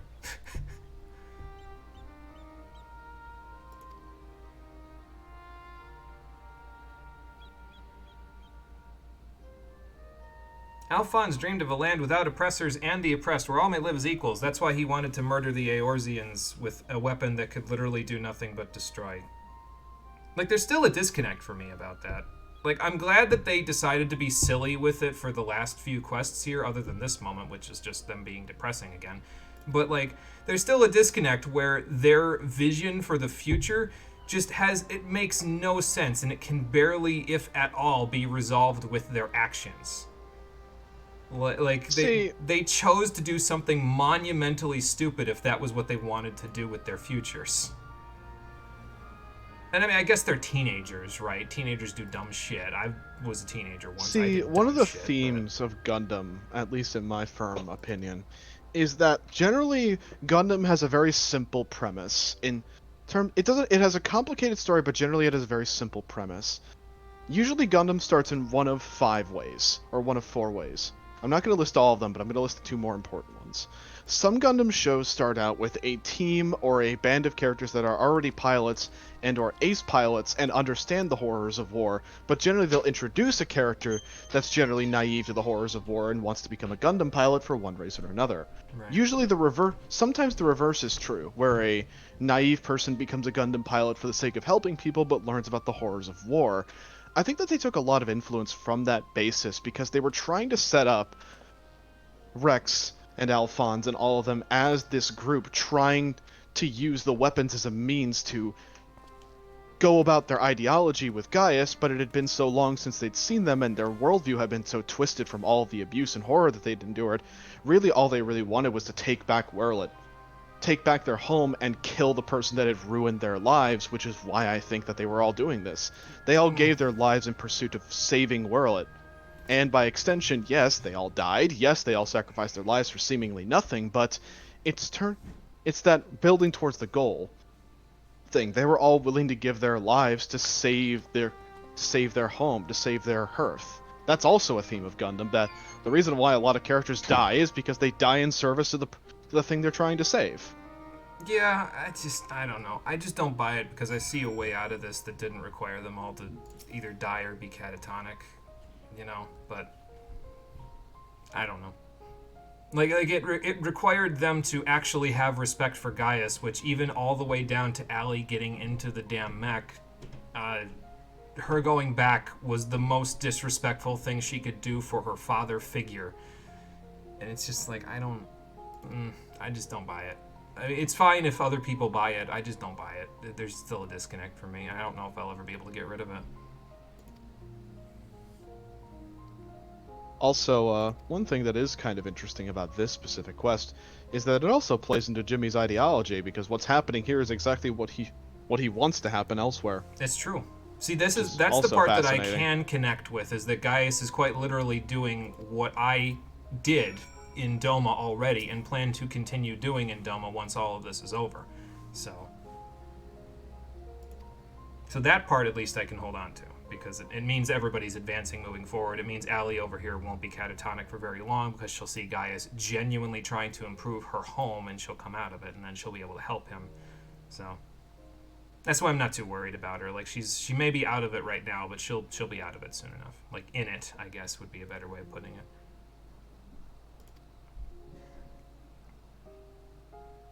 That's the idea, not to let the past weigh you down, but to use it to help move forward.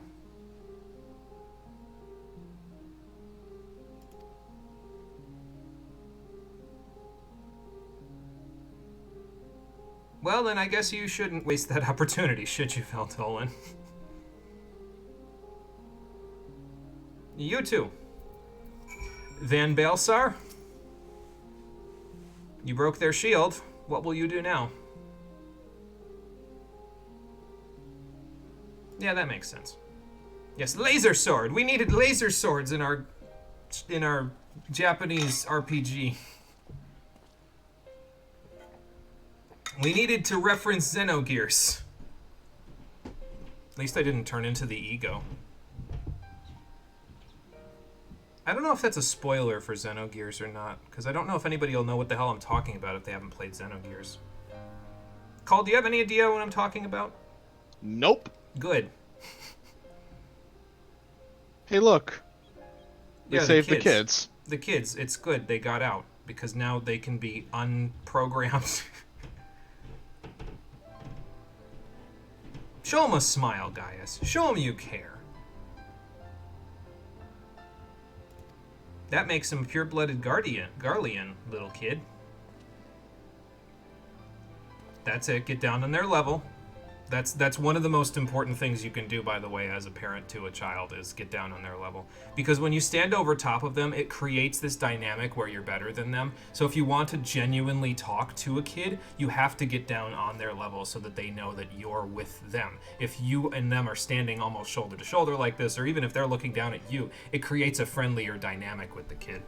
So, I took child psychology once. I still remember most of those lessons. You love the Elven names in this game? Lendeniel is your favorite psychopath of a hero. I don't even remember who Lendeniel is.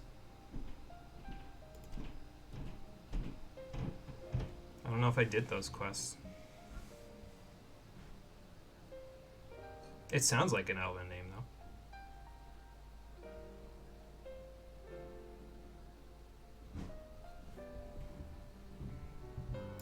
Yeah, most of them died, and one is now catatonic.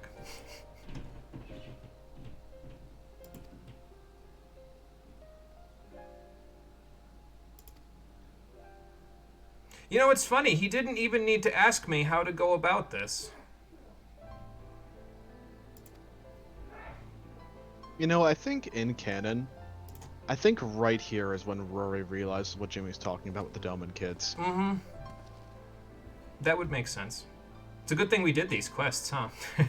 Yeah. Like, originally we did it because, oh, Sapphire weapon, funny, haha, Rory pilots the mech while Jimmy doesn't know what he's doing, but this is it's kind of nice because this sort of comes full circle to what I have been expressly trying to talk about with my character and his development, so.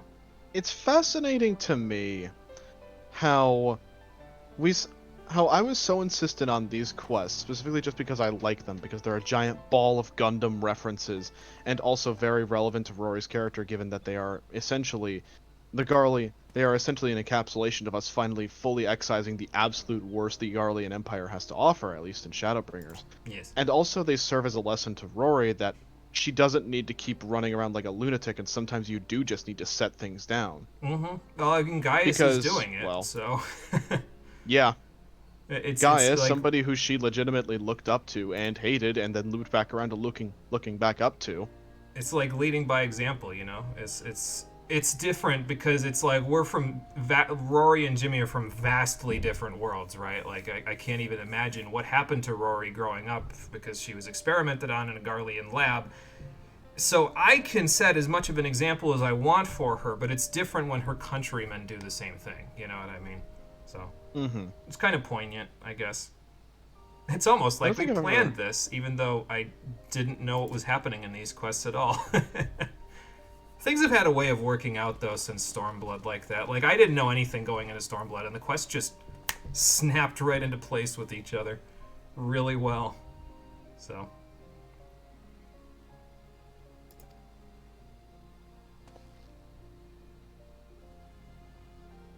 Well, I'm glad you finally learned that lesson, Gaius, because I was a little bit spooked for you if you didn't, so... I hope it won't, because it has served me well for a while.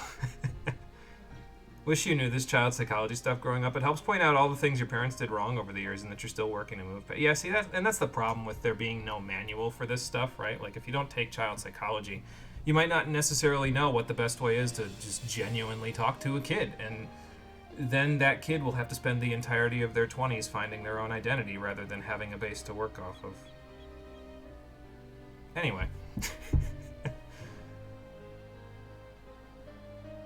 I'm sure you will, Gaius. I think you guys will do well. Oh, my version of events, huh? So the exact truth. Got it. I'll let Rory stay and tell the story while I go do the, the other stuff. While I go get my swim trunks on and sit in a hot spring with a snake lady. 6 feet apart, because this isn't an isekai. Or a hentai. Anyway, that takes care of that. Let's finish this quest line. Say more on that, but that's enough. No, I mean, I understand. It's just one of those things, I'll go through it a little bit. There's a person AFKing here that's just named Tutorial Manual. Nice. You should stand on the box next to him while you tell your story. Oh, we are done with these quests now. I thought this was the last one. Nope. There's one more. Are you sure? Because I don't think my notes don't have anything in it about that. There is one more. Uh-huh. I think. Maybe. Working on it. Hell, you're talking to your mom this Saturday regarding some of the baggage you're trying to burn. That's good, because sometimes, it's good to sometimes just talk about the stuff and, just be civil about it so that you can bury the hatchet on it, because eventually everybody has to move on, So. I think that they're in good hands. Gaius seems like he's got this all under control. You can add my account to it, but I'm sure Rory's will be far more entertaining, and the sun is setting, so it's probably a good idea to wait for her full account. Nope, actually this is the last one, I think. Well, we're going to find out in a second. Because the camera will pan back down and he'll have one more quest. Hey Jimmy. Yeah. Remember that scene? Froban and Nanamo? Yeah. About that. Oh, he took her to the memorial. See, even within the Final Fantasy XIV itself, though, I feel like this scene is supposed to be like, oh, you should cry about this. But they've already conditioned us with Halric to know that this sort of stuff goes away eventually. This like it took ministrations and familiars and all that shit to get Halrix to go away, but we're already conditioned by his character to be like, oh, she'll be okay, she'll get better. Then again, I suppose, if people are playing this game when it's current, they would have gotten us approximately 9 months after the last time we saw Halrix, so it's not like us where we did it a week apart. Just enjoy this. Disco This Inferno. Is hell of a cutscene. Allie, This cutscene is a lot. your brother commands you to dance.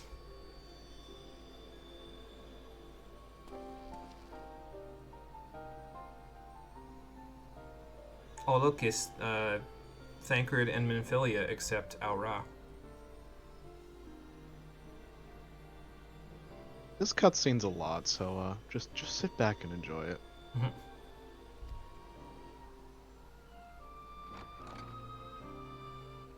Are you sure that giving them to Allie was what he was doing this for specifically?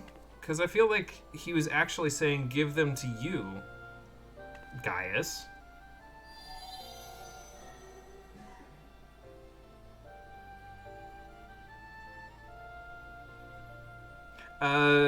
Was that Melisandre that she's talking to? Yep. Yeah, that's what I thought. It took a little bit because I don't remember if we've seen her when she was, full grown or not. Maybe we saw her at one point, but I know we saw her as a kid, but I don't know if we saw her as an adult.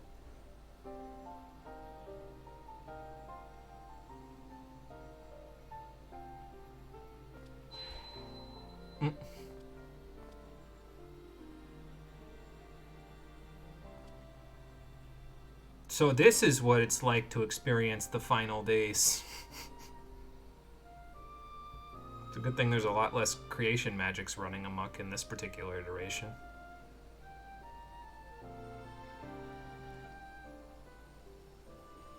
Oh, don't bring her into this. She doesn't deserve to be in this part.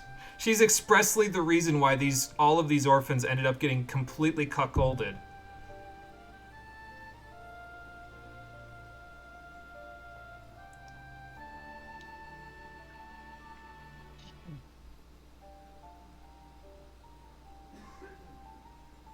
Like, they kind of really painted...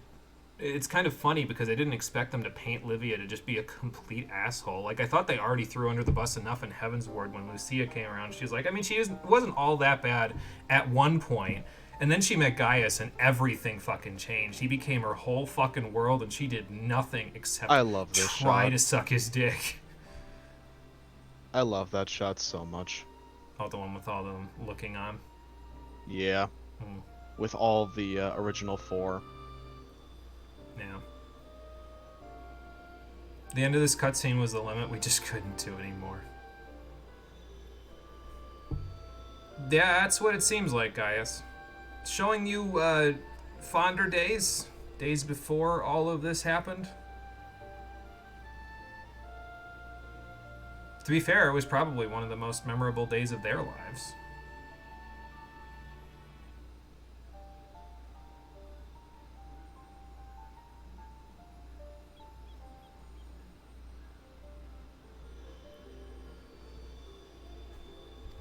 It's funny because he was down here, but he remembered every person in the town.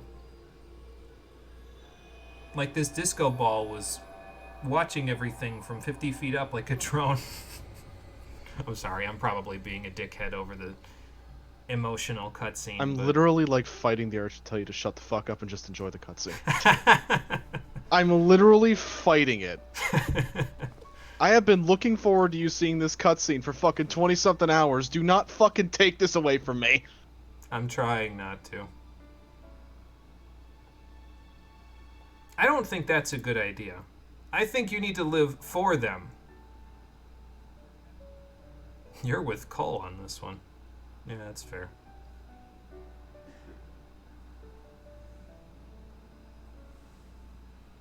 You need to be the daughter to him that we all wanted to be.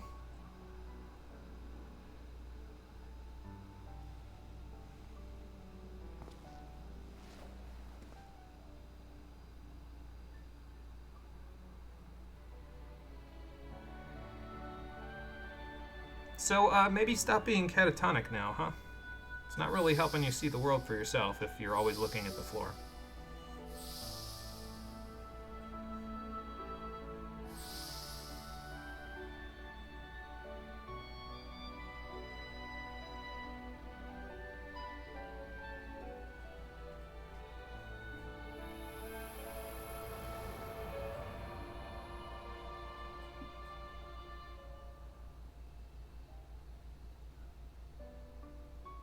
Okay, well, that's a good start. And that's an even better start because she's already coming out of it. See? There you go.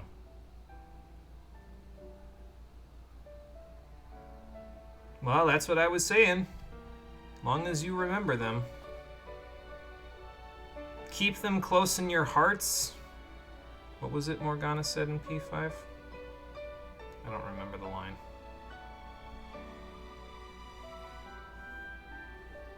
Point is, she's got her friends with her. She has a whole new world to explore. Free as a bird. Oh, look, there's the birds. I knew those were coming. They always use those in cutscenes like this.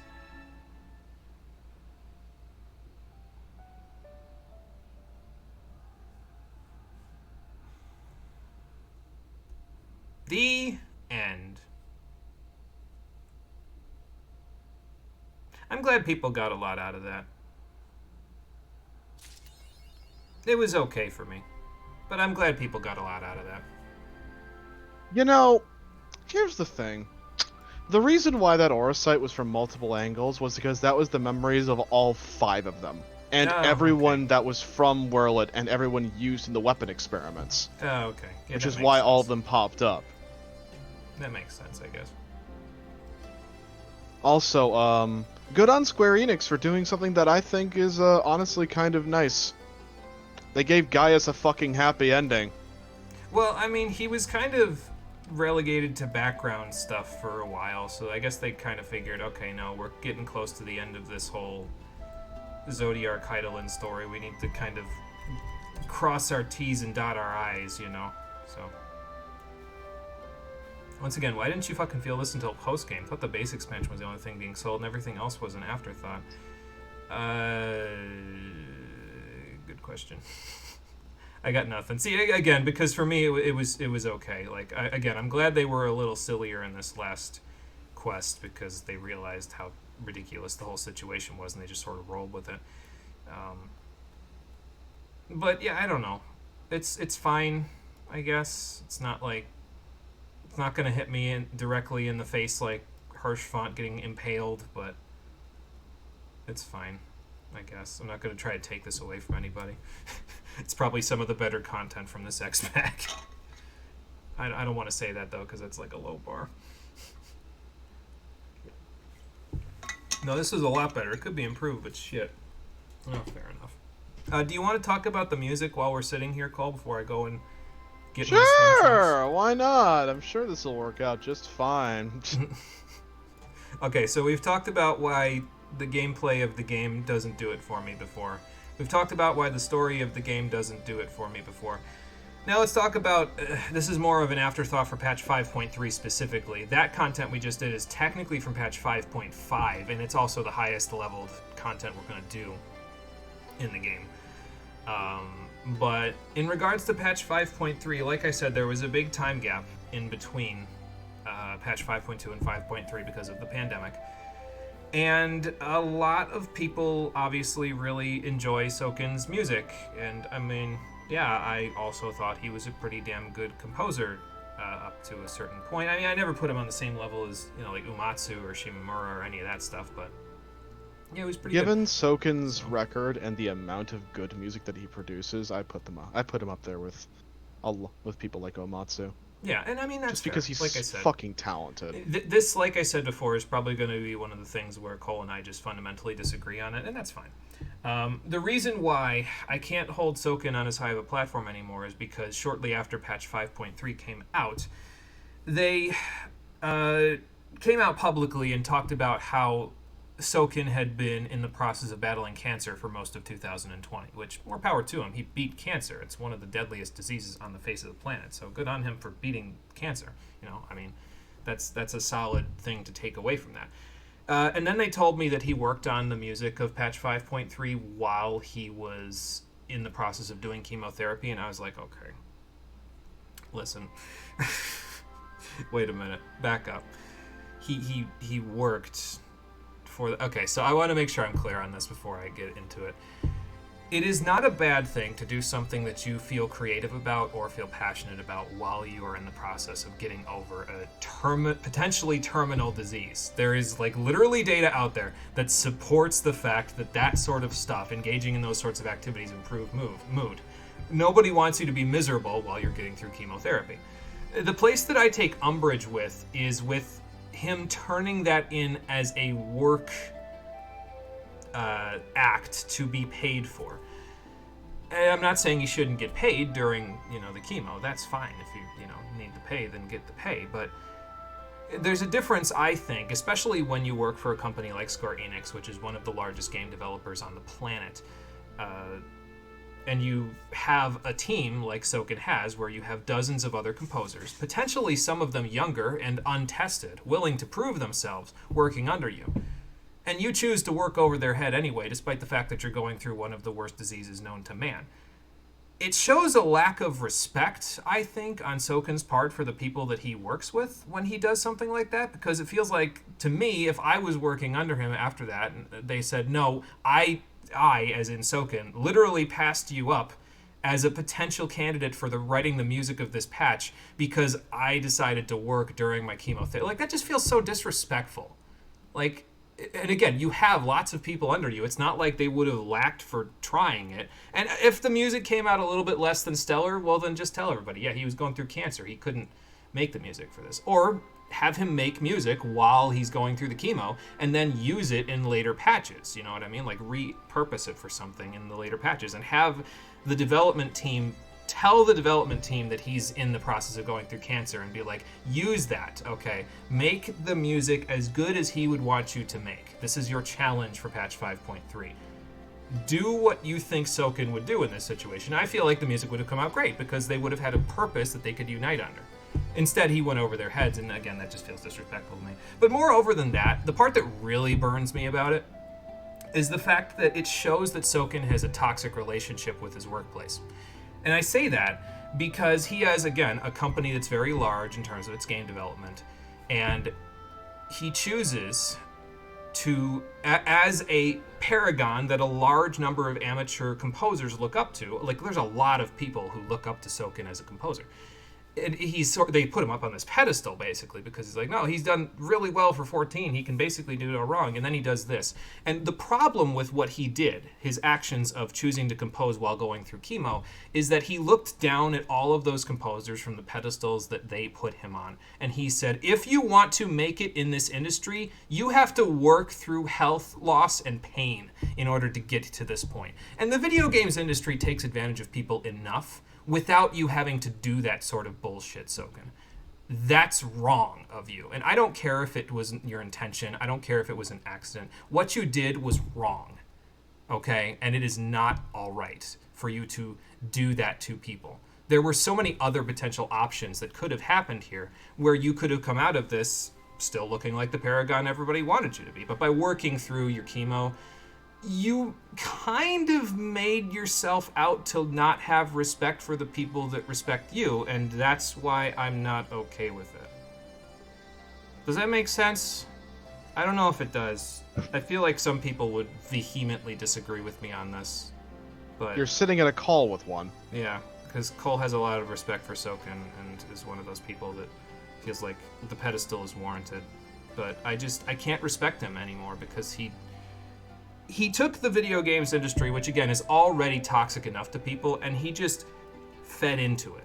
Rather than using his position to do good and allow untested composers to prove their worth by telling them compose for him because he can't be here right now because he has to work on his health first, he just said, no, I'm going to do it myself. And it just, okay, cultures are different, right? Like Japan has a different work culture than the United States has, so I can't necessarily say that I understand their culture that well, but is it weird that it doesn't surprise me that he does this? Like Japan has a terrible mental health system, right? And this just sounds like that being perpetuated, you know? So, I don't know. That's just how I feel. So, Cole, feel free. Take it away. Actually, let me read Marie's comments, then take it away. So, sorry if I'm... I cannot be contained for much longer. Okay, then go ahead. Then I'll read Marie's comments after you're done. Let me I can tolerate you understanding that Soken has a toxic relationship with his work. I can tolerate that because I can understand your perspective on that. However, and this is going to be probably the most vehement you've ever seen me on this stream. That's fine. To the Edge is a song that Soken composed in the midst of battling one of the most dire and deadly and agonizing diseases that has ever plagued mankind across its entire history of its development, at least to our current knowledge. Sure. Every single lyric, every single thing in there, it can be extracted to understand his battle with cancer. Every single piece of that lyric. The reason why To the Edge hits is because it was made from the soul. Sure. And Here's the that's thing the about thing with art. music, right? That's the thing with creative media, is that when you do it from a position like that, it has so much more meaning than it does when you just kind of, The thing corporately is, compose it. Soken, the unfortunate sad truth about art is that it will always be more relevant, more painful, more emotional when the art was created from a position of unfortunate emotional duress. Yeah. A lot Well, of the yeah, I most get that. famous paintings and music in history were composed during some of the darkest or happiest moments of the composer or the artist's life. Sure. To the Edge is a perfect encapsulation of something that it stands for. Soken beat cancer. He overcame it. He composed To the Edge as a means to get through his treatment. I think that's honestly awe-inspiring. Not even at the, oh, he shat out other composers thing, but it's not that he worked through his pain. It's not that he did that, because, yeah, sure, he probably shouldn't have been composing while he was doing that, but he Well, was I'm doing not something that saying- he loved. Well, I'm not saying He he was shouldn't compose during that. The part that working I his- take umbrage with is him turning it in for pay. Like, Well, do the that thing after about it you all beat the is- chemo. The whole thing is that, yes, Japan does not have a very good mental health system. I fully agree with that. The whole thing is, Stoken created To the Edge from a position where all the elements were there. He needed that. He needed that boost. He needed that morale boost to create something, to build something. And it's understandable why he turned it in for pay. I mean, it is a perfect encapsulation of everything that he's done. Soken has been involved with the community, just like Yoshi P has. Soken has watched this game grow, and he was taken a chance on originally to compose a lot of this music. His career is very much so based in a lot of 14's content. It's, yes, a toxic relationship, but I think what makes me feel things about To the Edge, especially, mostly, is that nobody knew until Endwalker came out Yeah, that what was the Soken was part doing. that I forgot to mention, is that even the development team did not know that he was in the middle of chemo because they were all working remotely that year. So nobody except the executives, like Yoshi P and maybe a couple of other people who were at the top level, knew that he was in chemo, but nobody else knew. So The thing about me is that I acknowledge that Soken may have had a toxic relationship with his work when it came to working through his chemo. But there is not a bone in my body that can agree with you losing your respect over Soken, regardless of what he did. Yes, he turned it in for pay. Yes, he worked through his chemo. Yes, he has a toxic relationship through his job. But there is, as somebody who has, in the past, experienced what it really feels like to work through something not as monumental as cancer, mind you, but I have experienced that point where you realize after you've been through hell, when you're working on a project just to keep sane, just to keep something relevantly normal in your life, when you're under an extreme amount of stress, pain, and emotional duress. Having been in that position myself, granted, nowhere close to what Soken went through, but well, everybody's battle is different. experience is relevant. Yeah. I can never lose my respect for Soken as a composer because he has proved beyond a shadow of a doubt he has done it. He has done something really awe-inspiring. He created something beautiful. He beat the disease while creating something intensely beautiful, intensely meaningful. And yes, he didn't tell anyone, but everybody was already applauding To the Edge as some of his best work, and then they found out it was working through him. It's one of those things where it's when you look at a painting that has the history below it, and it says that the artist was going through severe depression, but it's one of the most beautiful and awe-inspiring things you've ever seen, it speaks to human nature, to persevere through anything, through the worst of things, to move forward and continue to improve, to create something beautiful from such an awful situation. See, I'm getting sappy because I'm an artist. Well, but so I I think can understand why Soken did what he did. Yeah, well, I think that's where the disconnect is for me, is that, like, you see art that people create in situations of duress, and you say that it speaks to human nature and that it creates a situation. And I'm not saying that To the Edge doesn't do that for people. I'm sure it does. I mean, it wouldn't be universally praised if it didn't. What I see when I look at a painting, like, let's say I look at a painting that an artist did while he was broke and dying of cholera or whatever the fuck, I don't know. I'm just saying, like, dying of a terminal disease. And I look at it and I say, okay, so the lesson to be learned from this artist's pain is that we can create a world where you don't have to create art under duress anymore. I think that's where the problem is for me, because Soken didn't have to create for pay under duress. He could have received the inspiration that you're talking about from his work from other people working on his behalf to create something beautiful, and he chose not to. And that's the disconnect for me. So the one thing is that it's less about that and more, let me try to explain an artistic concept, which is impossible because it's an artistic concept. The thing about art is that it's spontaneous, it's a flurry, it's emotional, it's fiery, it's without control. Some of my greatest pieces that I've ever personally drawn, or my best portraits, come from moments of pure burning inspiration that last for days and weeks on end, spurts of emotion. Even in my storytelling, even in my D&D games, I get ideas sometimes that I'm obsessed with for days and end. And what I guess I'm trying to say is I can never lose my respect for Soken because while battling one of the worst diseases that mankind has ever known, one of the most crippling, awful, and mentally destructive diseases, he took from that situation and composed a song about hope. Yeah. About rising from the ashes, about renewing yourself, about overcoming all odds in an effort to become something more, of looking at the past and being happy about the memories that you made along the way. And it's gut-wrenching because it's true. Yeah. To the Edge is fascinating to me because it's beautiful. Because in the worst situation possible, Soken made a song about hope. Not about death. Yeah, it's, well, partially about death, but that's part of the X-Pack, so, like, yeah. He composed a song about death, about moving on from your past, about the happy memories along the way, about not losing that. And it's beautiful. Like, it's one of those things where, put in this awful position, this man who had a talent to compose created something beautiful.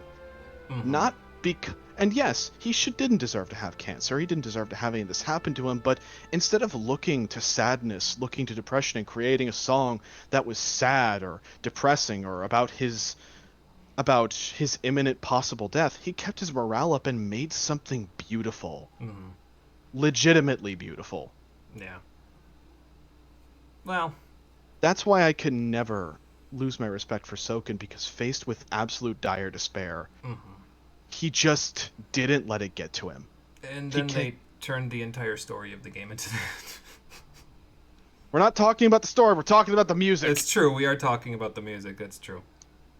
Now you can read Marie's comments. I'm done. I had to get that off my chest. I've been saving that since we fucking started. So like I said, this is the disconnect for us, is that we see it two different ways, and I don't think we'll ever fully come to a compromise on this, because I feel like there's too much distance between our opinions on this one. But again, that's why I wanted Cole to be here, right? Is because he has his own opinion on how this all goes. I have mine. I don't want this to seem like I'm giving a one-sided conversation here, because that's just kind of disingenuous to me. You know what I mean? Like, it doesn't...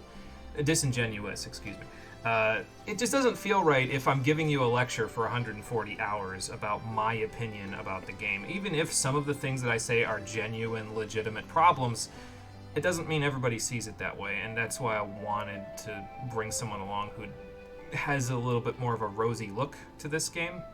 So, yeah, that's why I wanted to, have this be a collaborative effort. So, there you go. But I think that's the last time we'll have to talk at length about aspects of the game that I dislike that other people enjoy, so... Until we get to the final thoughts, of course. I mean, I kind of already gave the final thoughts in the 5.0 credits, and, they don't really change much. Well, during the final stream, I mean. Yeah, well, I guess. If we have any afterthoughts after the 23-minute long finale, I guess we could talk about them there. So. I guess it's just to close out sort of my thing. 14 has had its ups and downs for me. I have been through a lot with this game. I picked it up seemingly out of nowhere just to play it for shits and giggles. And over the course of my time here, I haven't been exposed to all of the negativity. I'll freely admit that some other people on this stream have been. It's just... This game...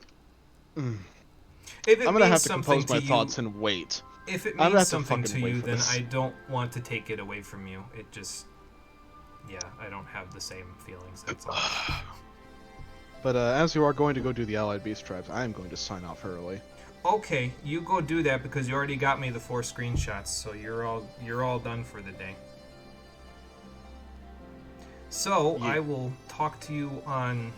Well, I'll talk to you out of character tomorrow because we're going to get more food, I think, tomorrow out. So. I really need to give you money because I haven't paid you for like 2 weeks. Well, you can do that tomorrow or a different day, whenever. I also need to call Dad at some point to fucking figure out what we're gonna do about rent. Okay, you do that. Alright. But I will talk to you later, on Thursday when we do the next set of quests, and I'll be done with the Allied Beast Tribe quests probably by then. If they're as long as the Heavens Ward ones, so. Okay. All right.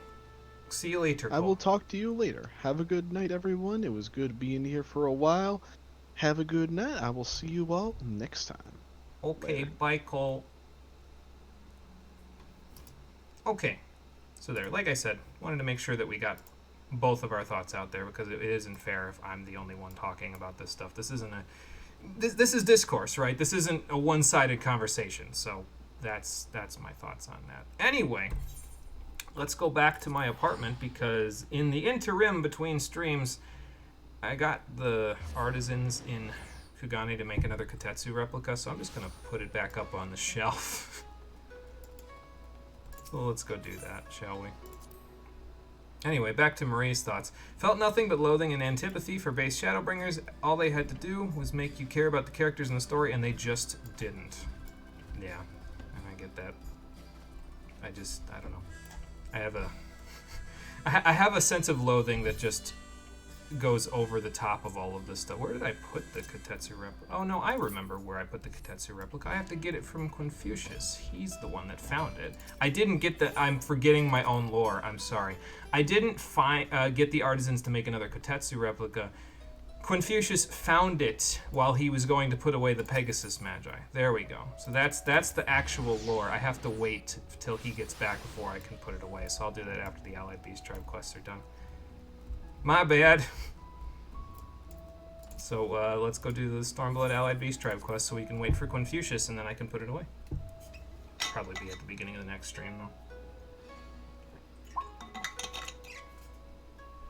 Makes sense to you, you got it? Think he has literal black magic at his disposal, but he didn't need to work through his chemo. Yeah, well that's what I'm saying. But again, it's one of those things where I don't want it to just be like me saying it one-sided. Like I have thoughts about it, but I don't want to sound like I'm the only authority on that, you know what I mean? Because especially since I'm not like a creative in the way that Cole or Soken are. Like I have moments of creativity, but they're balanced in my life around other things. So it's not the forefront for me. It's not the be all end all, you know. So I feel like we needed to have a creative come in and kind of say, no, this is why you're wrong about that stuff. You know, it wouldn't be fair otherwise. So, anyway,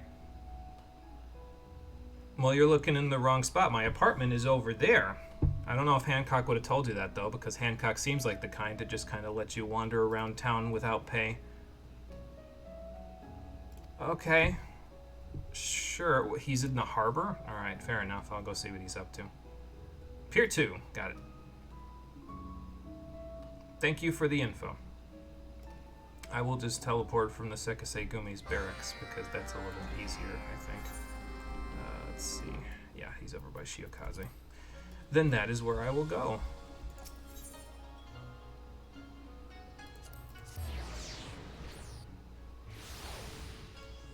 Be fair, call was necessary because we needed a view like his. We have very similar views on things, and that just creates an echo chamber eventually. Yeah, and that's the idea, right? Is I don't want it to be an echo chamber. I want people in here who can say, no, this is my thoughts, and the thoughts conflict. I want that to be the case because, again, I'm not an authority on these things, right? Like, if my opinion is what gives people their opinion, then that's disingenuous of me. It's dishonest of me. I need to make sure that it's not like, no, my opinion's the only opinion. That's not correct. You can't go about your life thinking that your opinion's the only one that matters, because it's not. And you can't possibly encompass every experience in life by just being that pig-headed. So, good to see you too, Hancock. I hesitate to call you a friend, but, you know. Well, I had a feeling this had to do with friends and close acquaintances, so let's get to the point, shall we? How can you even see my facial extortion under the mask? Oh, okay, well, fair enough. I suppose that's fair. If somebody tried to take advantage of them when they first got here, they'd probably call me anyway and ask what the hell is going on. I don't like either of these, but this is bleeding with sarcasm, so I guess I'll say that. It's the legendary Hancock. Cole's lucky he didn't get exposed to all the shit this game has done. You've been very turbulent with your thoughts on this game for a couple of years, and Walker forced you to find your own answer. You lukewarm AF to it, but it did that much at least. And yeah, at least if it helps you find your answer with how you feel about this game, then that's good. Shadowbringers sort of forced me to feel what I had to feel about it, and that's part of the reason why I wanted to do this entire stream, even if I've wanted to stop playing this game multiple times, like, by this point. I needed to fully resolve this to completely get all of my thoughts on the table, because if I didn't do that, I'd probably explode at some point in my life. So, just spontaneously combust and not understand why until it was too late. So... Alright, so it's Alpa, and I don't actually remember this gatekeeper's name, so... Jolmean, okay, yeah. I remembered Nago, but I did not remember Jolmean. So there we go. Yeah, you told me about the reasoning behind your 2-year hiatus, yeah, so that makes perfect sense considering what you dealt with there. Yeah, funny meeting you two here. What are you guys doing here in Kugane? Are you on vacation, or... Is this going to be a little bit lighter fare than what we just did? I mean, it's probably better that I took them on a tour anyway, because if you did it, you'd ask money for it, so yeah, I'll take them on a tour.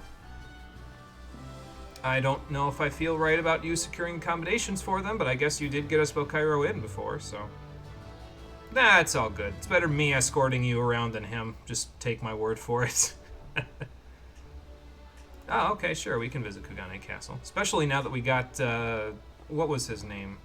Kageyama, I think, the one guy who hired Yojimbo. Now that we got him to stop being an asshole, the castle's probably in better shape than it was, so... Oh, look, they transported me all the way across town. I guess that's nice. What do you think of the castle, you two?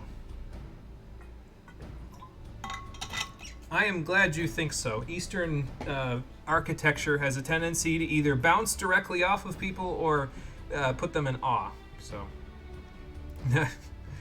See what I mean?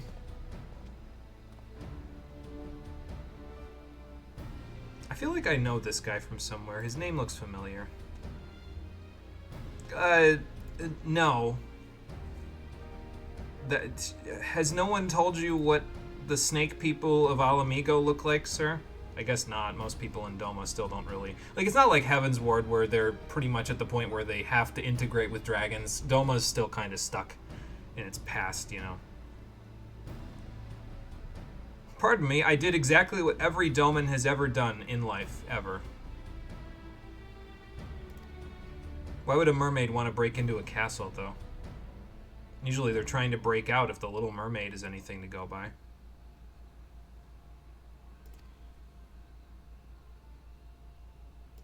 So are you here to look at their fortifications for Castellum Veladina, then, or...? Yeah, that's true. I've been through most of them. It takes a seasoned adventurer to get through most of them. Yeah. And that's partially also why the roof looks the way that it is and why their roofs have, like, multiple awnings to them, because it makes it very difficult for someone to scale the walls, so... And, yeah, it's very labyrinthine inside. Well, that's part of Kugane's design. Yeah, Kageyama. It's funny, I remembered him, but I didn't remember Jolamine's name.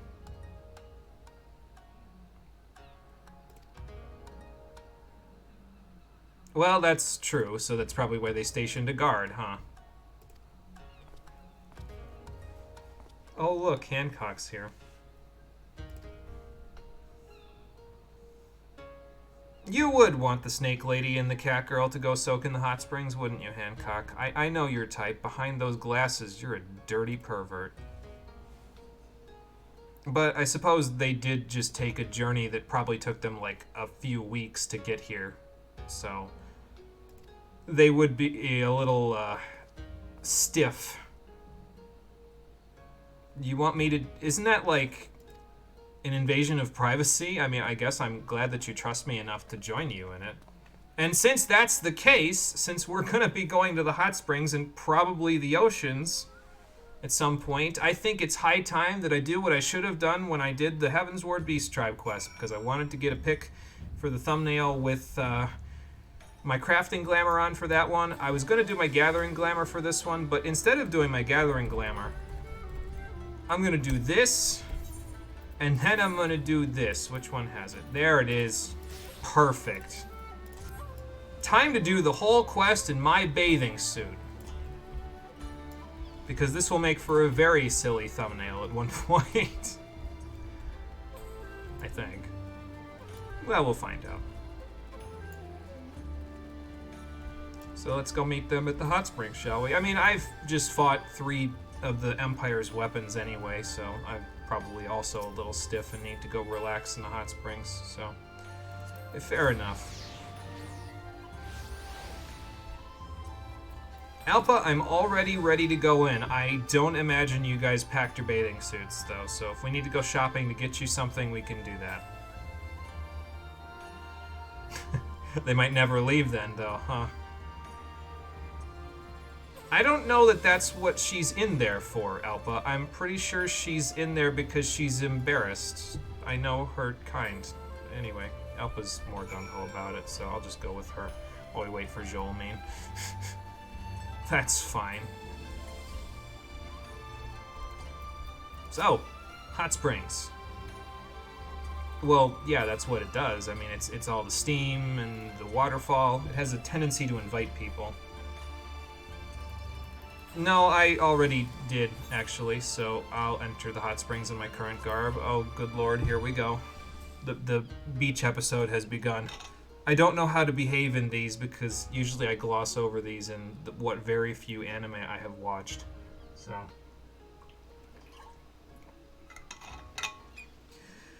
I'll tell you, though. Oh, it's nice to kick back after a while. Well, yeah, I figured you guys just came here for work, but you gotta relax a little bit, yeah, while you're here. Oh, good, here we go again. I think the steam is going to their brains. Yeah, but do you think they're really looking at that part? All they can see is what they want to see. I suppose you should be glad that they're looking down there rather than up there.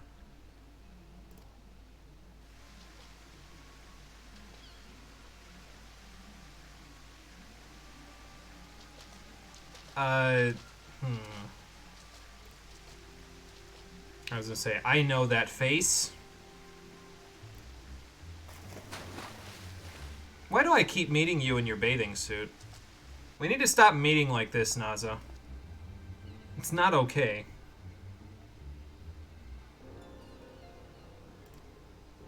Yeah, unfortunate for you. Damn. Jolmean hits back. You don't want to know what he looks like beneath the mask. It's not okay. That's because your legacy keeps getting shat on by all the beast tribes I'm befriending.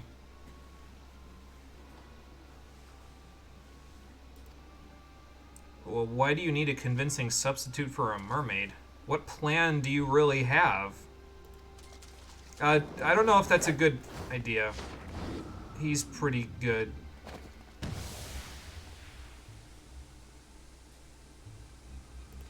Oh no, he's kidnapping Alpa to try to pass her off as a mermaid.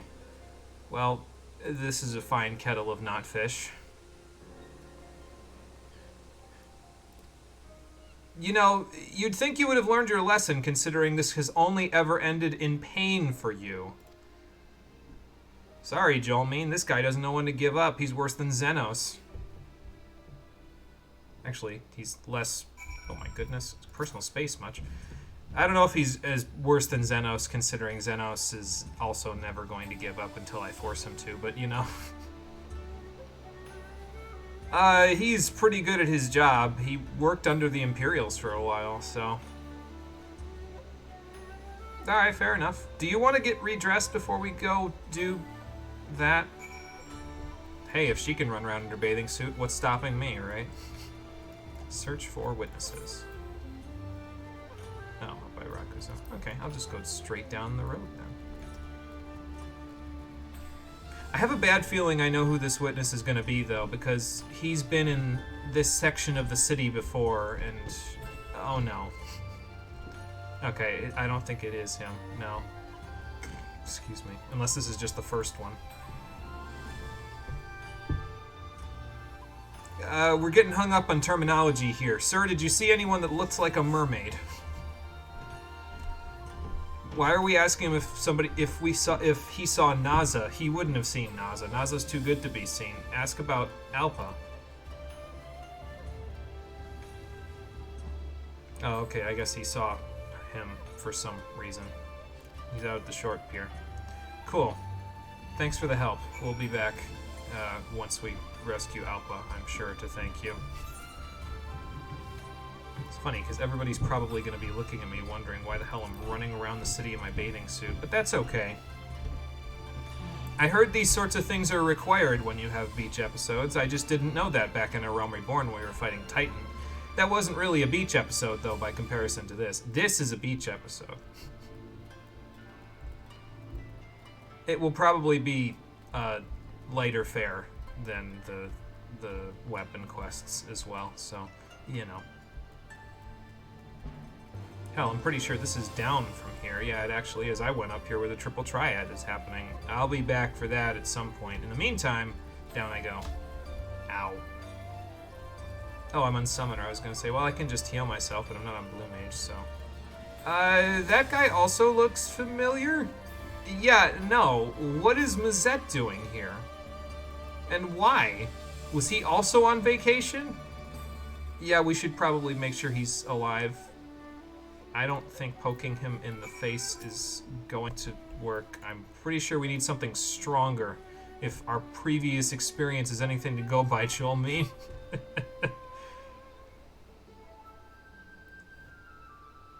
No, his ether is still fluctuating in there like it's supposed to. Just, it would be at a standstill if he was dead.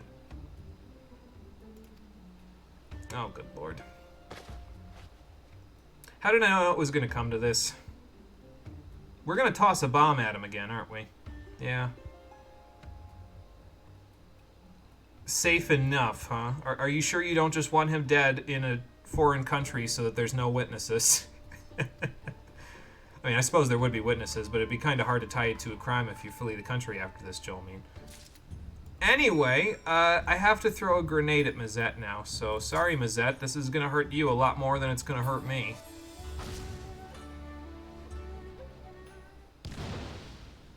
Ow. That looked like a very similar amount of powder to last time. Matter of fact, it almost looked like as much as the Kojin put in their stuff when I had to go blow up those ordinances in the Red Isle. The Isle of Zeki? I forget if that's what it's called. It's been a while. I good to see you too, Mazette. Well, it wasn't my idea, believe it or not. I guess not. What are you doing here? Maybe stop getting distracted. Her eyes are up there. Yeah, but I mean, do we have time for that? We have to go find Alpa. You'll DM me or answer? Alright, fair enough. You do that while I do this silly quest line. Mazette, just talk to me. If you're having problems making eye contact with her because of her two-piece bikini, talk to me about this. It's fine. Maybe he can't talk to me because he also can't stand the look of my washboard abs. Oh, okay, well, that's a lead, I suppose.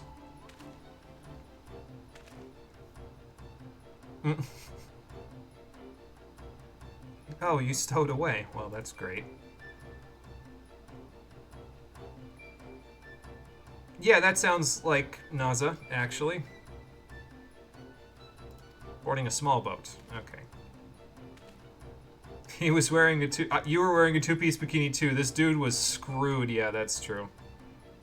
Thought you were talking about Mazette for a second. I was like, oh, Mazette in a two-piece bikini, huh? Well, maybe later in this quest line. Not right now.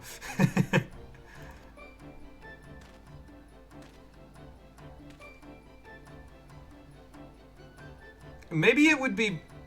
Okay, dude, seriously, we need to get your brain out of your dick at some point. Anyway, maybe it'd be better if I help you guys go to the Ruby Sea and look for Alpa, since I know it like the back of my hand at this point, and I just so happen to have a very, very good striped Ray for the job. She's very good at her job.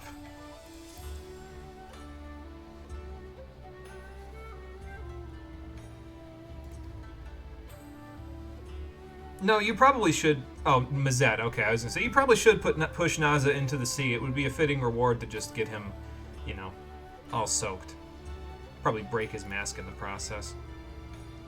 Well, if he took her out to sea, we should, yeah, probably go to see the Kojin or someone in the Ruby Price, because they would have seen a boat go through. Since the Confederates, as far as I'm aware, are still taking their trade routes, basically. So they're like, I think they're still having tolls and stuff go through. Or did we stop that when we did this whole thing? I don't know how they'd make money otherwise, but whatever, it doesn't matter. Let's go to the Ruby Price. Or do I want to go back and do the triple triad before I go to the Ruby Price? Where the hell am I going? Okay. I'll go do the triple triad, it's fine. If we don't finish this quest line today, it's okay. I'm okay with it. It's 10 to 7 now, so... Yeah, the Ruby Tithe is still in effect. I thought so. I was gonna say, I don't know how they'd make money otherwise, so I kind of figured it would happen. So fair enough. Alright, I'm gonna try this one again. I remember her killing me last time, so... Swap plus Dissension. We'll see. I know her cards are really good. Like, better than what I can put in mine, but at least I got one of hers that was halfway decent compared to what I've got. So, oh no, I have to put my cards down first. I guess I'll put the Argath down. It's probably pretty okay. It's not as okay as I thought. It's okay, I can take Sid away. And then she can take Sid back. But then I can take something else away from her as well. I'll just do this. Oh, that didn't work. Damn, I'm stupid. Noctis can take this, though. Thank you. All I have to do is win the next one. And win it I can. Oh, this is a draw again. Alright. Maybe if I didn't put Hirschfont over here, I would have won that, actually. I'm going to do a rematch just because. Just because I played that silly. I was looking at it like, oh yeah, I can take that. I cannot. Oh, I got a Moogle! Damn it. Watch this Moogle win me the game or something. I'm actually going to play the Moogle first, honestly, because I feel like it'll be easier to take if I play the Moogle. Like, take it back, you know? So, then I can do... I guess I could do this. Take the Moogle back. Now she'll take the Moogle again. Oh, no, she won't. Okay. So do I protect the Moogle now, or do I just do this? I think I do that. Uh-oh, plus killed me. That's why I lost this, because it's plus. I forgot about that. You have to take the center square in a plus game, or else you get really destroyed. Diablo's Hollow. And then... dead.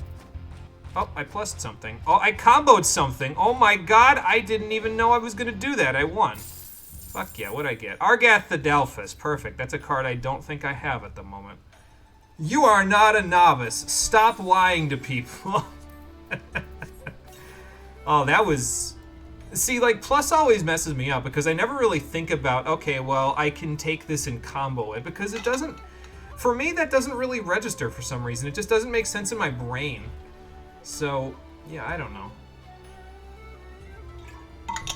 I'm glad it worked out, though, because now that I've beaten her in single combat, I don't have to play triple triad with her ever again. So, alright, let's take the long way down.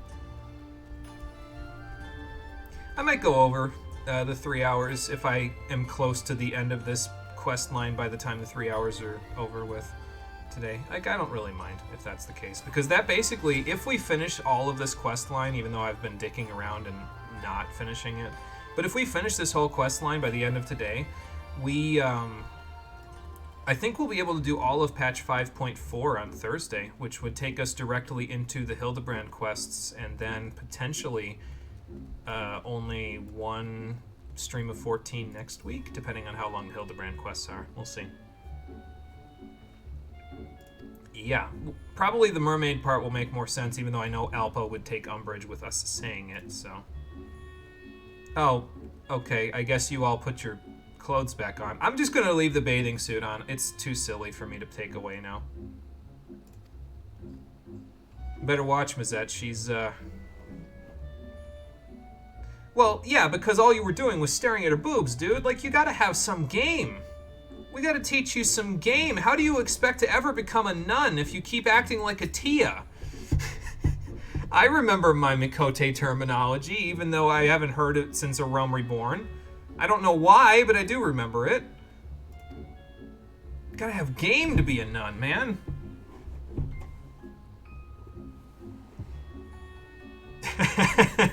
You know, that sounds exactly like what your name is, to be honest. You would probably be the kind of person to look for people to shoot at all morning.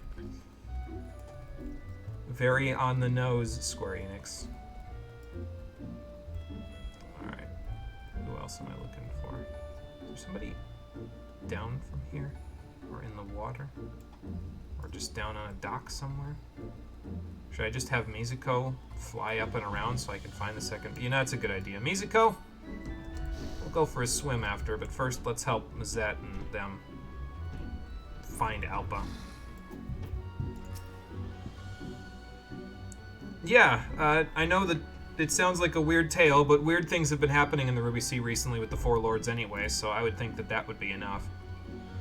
Not actually a joke, but okay, thanks for nothing, man.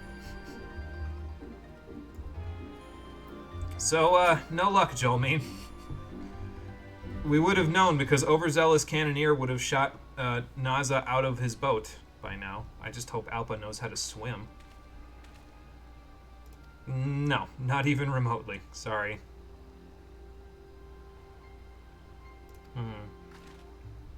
Well, that sounds like Mazette, so maybe we should go check on him. And then after that, go talk to the Confederates and or the Kojin. But first, let's go see what Mazette's up to.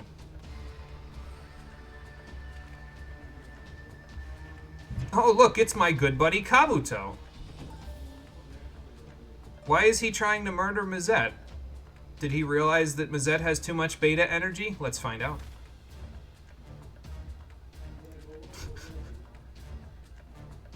I think you're confusing him with somebody else, Kabuto. Kojin is the correct word, Mazette, actually. What's up, Kabuto? What happened to Tsukumo? Let's get to that part. I heard you mentioning Tsukumo. Can we talk about that?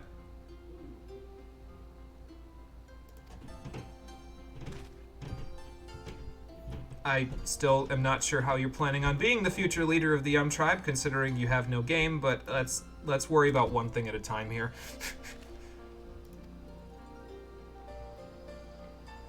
Yeah, this is the guy that is basically leading, well, yeah, the Divine Circle down in Tamamizu. He was the one I was going to go to if we didn't get any leads here, so it's almost like it's incredibly convenient that he found us. Oh, uh-oh. Sounds like Naza's been busy. Well, Tsukumo is very important to Kabuto. Yes. And without the materia, Kabuto is a little lost. He was holding something that looked like materia. I'm surprised I didn't recognize it as Tsukumo. Probably because I wasn't primed to have that information in my head. So that means he probably already moved on. Okay, well, Kabuto, it sounds like you're going to have to join the party so we can find this guy. Yeah, probably true.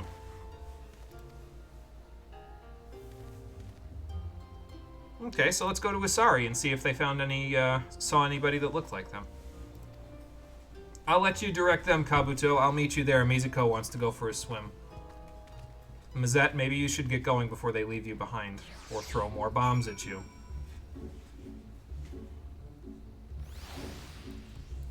Alright, off to Isari. I would just teleport, but there's no aetheryte nearby, and like I said, Mizuko wants to go for a swim. So off we'll go, for a swim.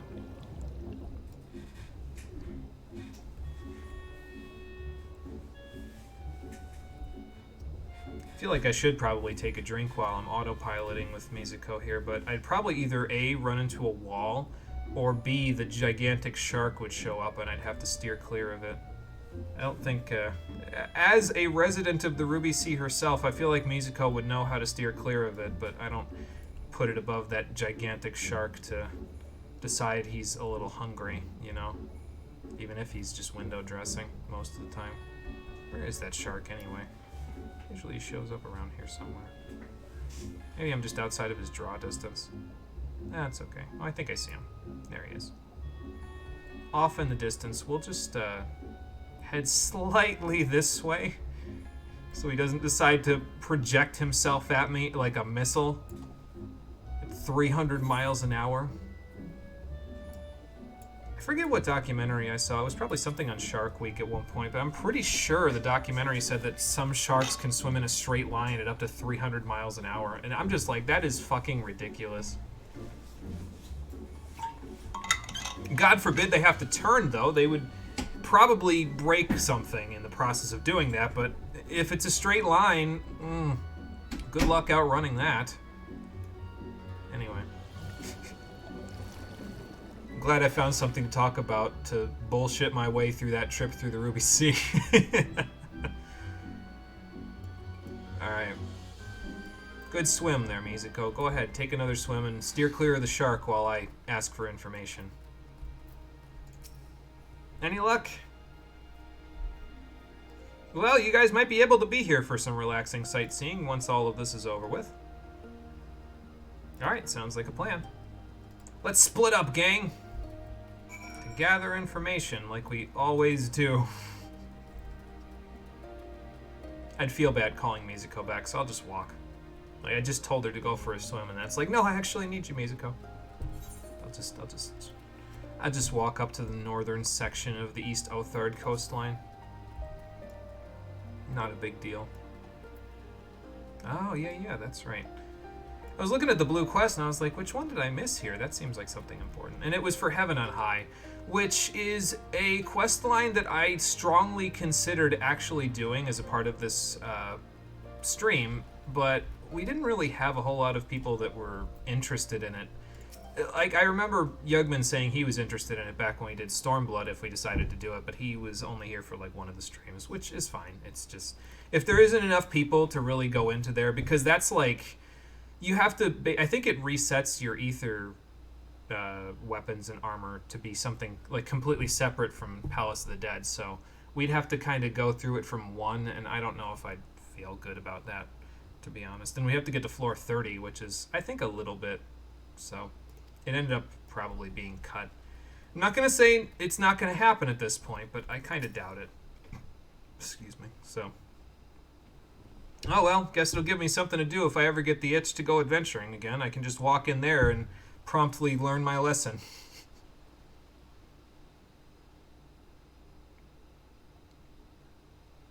Yeah, I don't think you would want to look for Alpa to partake in her flesh. I feel like she would whip you good if you did that.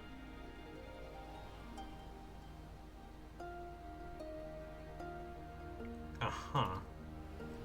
Are you trying to tell me Naza is trying to pass off these three wonders to just retire?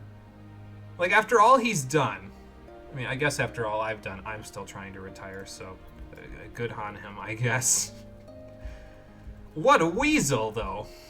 He's not even trying to do it right. He'd never be able to do it if he did it right, and I don't think I would want to marry into a family with a woman who says, I need you to find 3 legendary treasures in order for me to even give you the time of day. Oh, is Heaven on High Piss easy after the stat squish from Endwalker? Okay. Reassembled drill can one-shot things on floors 11 to 20, meaning they're about as hard as floors 61 to 70 in Palace of the Dead. You're currently doing that because a fucking emote and an orchestrion roll are locked behind Heaven on High currency. Oh, Jesus. Oh, good luck with that. Now, is that like... You have your ether weapon and your ether armor, your ether pool stuff is pretty high up then? And do you have to, like, redo it from 1 because it's a separate deep dungeon, or can you carry over some of the stuff from Palace for that? So, I had the right of it. You do have to start from 1? Okay, I figured, yeah. Because I was going to say, if you can just carry it over, I feel like Heaven on High would be pretty easy for people, you know, because they just carry that stuff over. So, and it's like that in Eureka Orthos as well? Okay, gotcha. I'll never see Eureka Orthos in all my days playing this game because it's locked behind, I think, patch 6.1 or something, so, yeah. Okay, so he either went in one direction or the other, and going in the wrong direction would cause us a severe amount of setback in terms of time. So we need to choose carefully.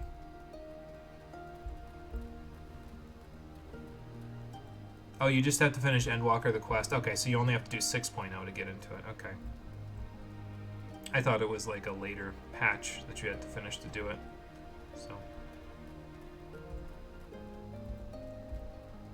I wonder if you can go into Orthos without ever entering Eureka in general. Like, I feel like that'd be kind of strange, though, right? Like, you've never even seen Eureka, and now you're going to a chunk of Eureka. So, I think they mentioned Eureka way back in A Realm Reborn, though. So I guess you'd have at least passing knowledge of it. Or maybe they hold your hand through it, I don't know.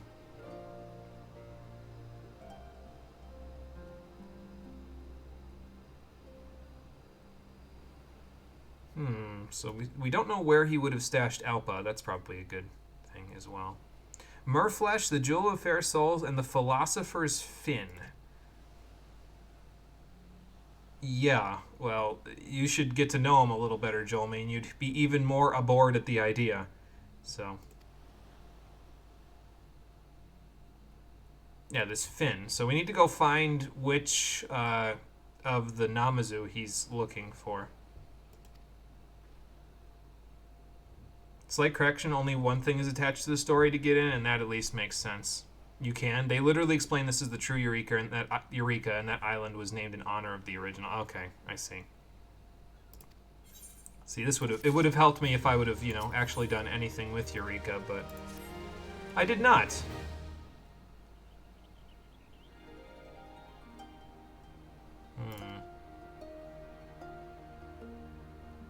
Okay, well, that's a good idea. That way we can cover, both paths, and we can, just tail Naza in the process.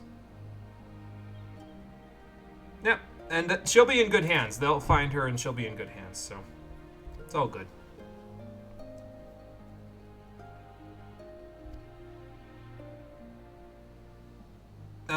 He could be talking about Saigetsu, the Enlightened. I was gonna say, he seems like a bit of a philosopher. They're gonna look at me like, I don't know who that is, but I'm glad you're onto something. Yeah. Of course, them cutting off his fin would probably make him speak significantly less articulately for a while. He'd probably resort to several slurs.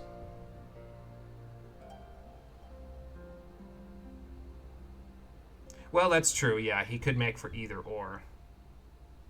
So I suppose we had 3 paths to cover, huh? Alright, well, fair enough. Just be careful while you're on your way there. Okay, so do you want me to go... Okay, you go that way, and I guess you'll contact the Divine Circle on the way there? I don't know. Anyway, we gotta go to Doro Ilo, so that's where we're going. The teleport cost is enormous, considering it's right next to me. Oh, I missed this place. I will never get tired of listening to this music, I gotta tell you. It's so silly. I love it. I mean, I know I was just here a few weeks ago because Interceptor and I went to the festival, but doesn't mean that it changes anything. I would still be here listening to the music anyway, and now I at least have an excuse to do it rather than just taking a break.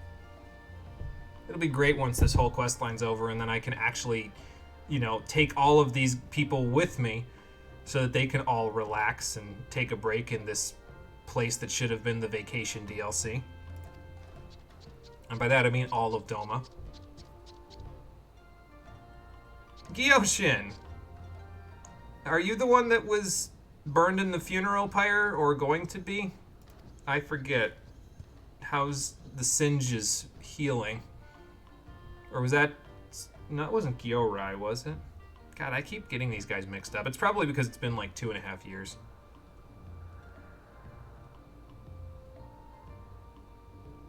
Grey Kings of Orient. Oh, good lord, I gotta see this. Well, nice. Glad to hear you guys are gonna have an audience. Yeah, something like that, yeah.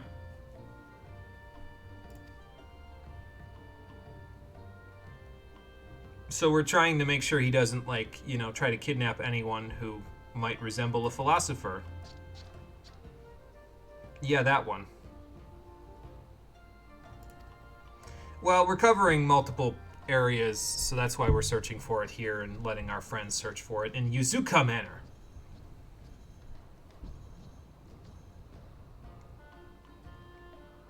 Well, yeah, you're the smartest Namazu I know. No disrespect, Gyoshin, but,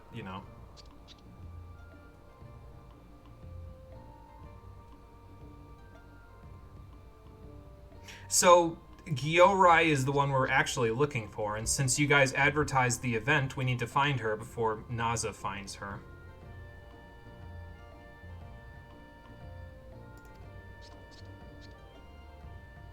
I'm pretty sure they told you not to do it because they'd rather have you in a directing role, Saigetsu. Wouldn't that make you feel more important?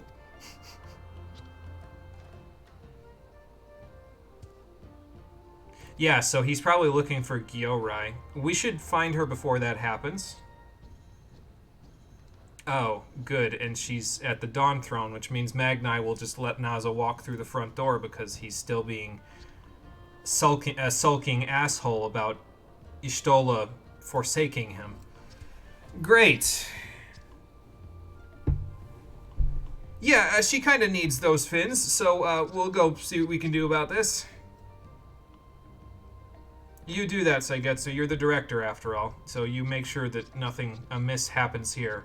And if something amiss does happen, you give that man a good was-hoi for me! Alright, Mizuko, let's go to the Dawn Throne. I don't know where you're gonna swim around here. That river is not... Well, I guess you could go swimming below the throne. There's actual water to dive into there, so, So, question then, if since I know a little bit about the true Eureka now, I was just thinking about this when I looked at the comment again there, Marie. If it's the true Eureka Orthos, that is, does that mean that Emerolith is in there somewhere? Like, maybe is the final boss or something? Because that's one of the Ascian that got, like, thrown into the life stream with Eureka, right? Is Emerolith? I think. I forget. I did a little bit of research on Ascians as a part of my hijacking the canon, so... You should protect Gyorai's appendages. That's a good idea. Oh, excuse me, Interceptor. The destination marker is on top of you. No idea? You haven't gotten past floor 30 yet? Okay. Well, be on the lookout for someone named Emerolith, because they were on Eureka, from what I understand, when the students of Baldessian threw it into the live stream, so... Yeah. So I can't tell if his... fins there, Gyoshin's, were moving because of wind or because he was looking for Gyorai and he was like trying to use them as radar. Either way, it's silly looking. We should get over there before this turns into a trap. Speaking of which, nothing personnel kid. She's so trusting of a man with a machine for an eye. You need to make a bunch of weapons before you try to clear all 100 floors. Someone soloed all 100 floors less than a day after Orthos came out. You are scared. That person is really good at deep dungeon diving then. Like, holy shit. Well, that's not good. Into the bag of holding. Or a barrel. That, I guess, works too. I don't think he's inclined to do that. I hope that doesn't cause any undue harm to Gyorai. Then again, I've seen... Well, I just watched Mazette jump off the cliff, but I've seen other Namazu do that dive, and they're okay at the end. Mostly. That is true. We need to get those out of his hands. They didn't max their weapon or armor too. Actually insane. I mean, yeah, I guess. And see, I feel like if you've played a lot of like deep dungeon stuff, or if you've played a lot of roguelikes, it kind of inclines you to know, here's how to do this stuff without necessarily being maxed, you know? The horror! A fish in a barrel! Oh no! It's the name of the quest. Yeah, it's probably a good idea. Let me see if I can get Jolmine on the link shell. I still have her number somewhere. I think. Probably worse luck than you, because we found Naza and he kidnapped Gyorai. Yeah. He has the 3 sacred treasures now.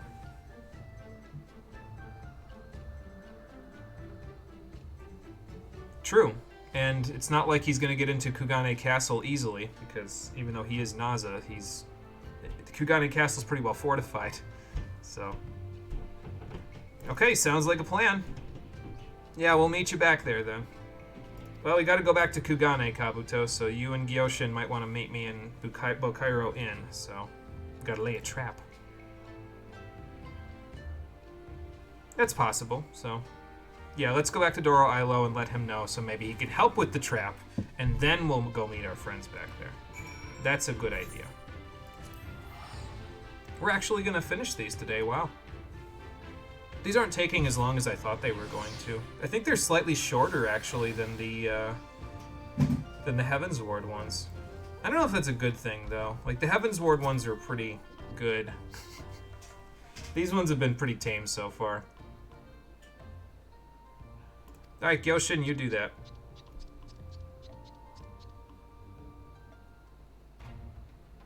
Like, if this continues to be this tame, it's all of a sudden going to make a lot of sense why they... Not only because of the COVID thing cutting into their development time for Shadowbringers Allied Beast Tribe Quest, but if this is pretty tame, then it's going to kind of give me a read on these Allied Beast Tribe quests that the people who wrote them just didn't want to do them anymore, and I don't really want to have that opinion, so I hope it picks up a little bit more in the last quest. Because I'd hate to think that they were just like, no, we've been given a shoestring budget and basically no time, and now we don't want to do these anymore.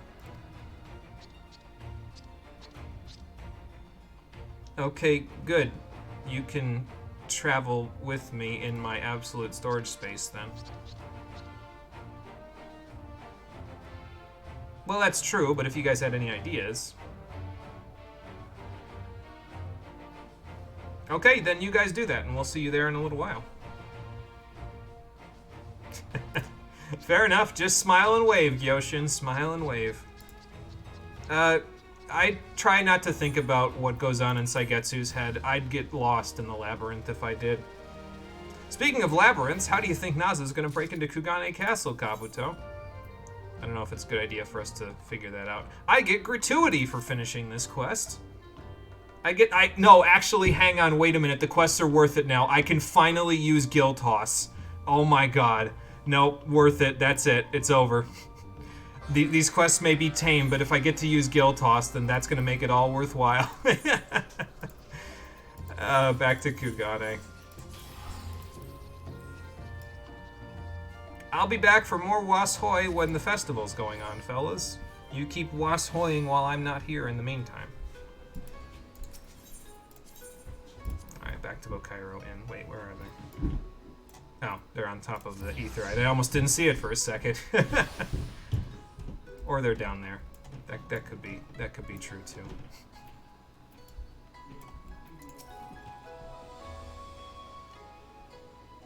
Distinctly possible. They are resistance members first and foremost, so even if they may be looking silly, they probably have made themselves useful.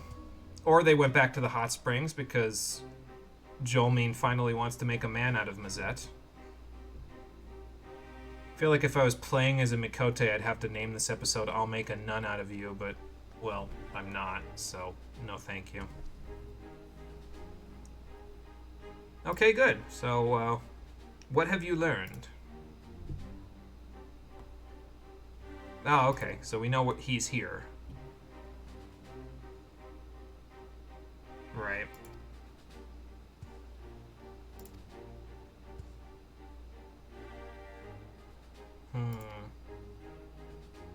The Koroboru Maru. Wasn't the other one...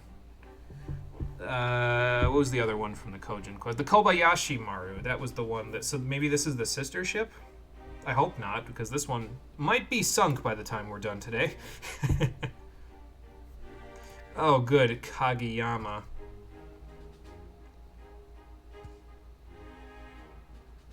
Yeah, I heard he got out of that. What a shame. So do you think Naza's working for him, or do you think he's trying to do this for himself? Yeah, I was gonna say, because it didn't seem like Naza to actually, up and retire. He likes his job too much. Oh, hang on, I'm getting the phone call. Hello? Yes, hi Mazette, what can I do for you? Okay, what's up? Well, we don't want him to chop her into sashimi, so let's get to the harbor. You gave me your thoughts and your answer and something that made your blood boil in Endwalker? Oh boy. Fun. I've gotten a very general gist of what happens in Endwalker from Cole because he said, do you actually care if I tell you? And I said, no, not really. And so he said, okay, I'm just going to tell you the whole thing. So he gave me a general gist of what happens. I don't think it, so that because of that, I don't think it'd be too much of a spoiler for me to read it. Probably because, well, if I cared enough at this point, I wouldn't have let him tell me. So I'll read it after I'm done. Yeah, I can see it in my Discord notifications, actually. So this is going to be down on the short pier again, isn't it? I guess I'm going to be jumping again. Well, it says it's on the same level as me. It's probably down below. We're going to find out right now. No, it's up. So he's above me. Crafty bastard. Okay, I'll just go around. It's fine.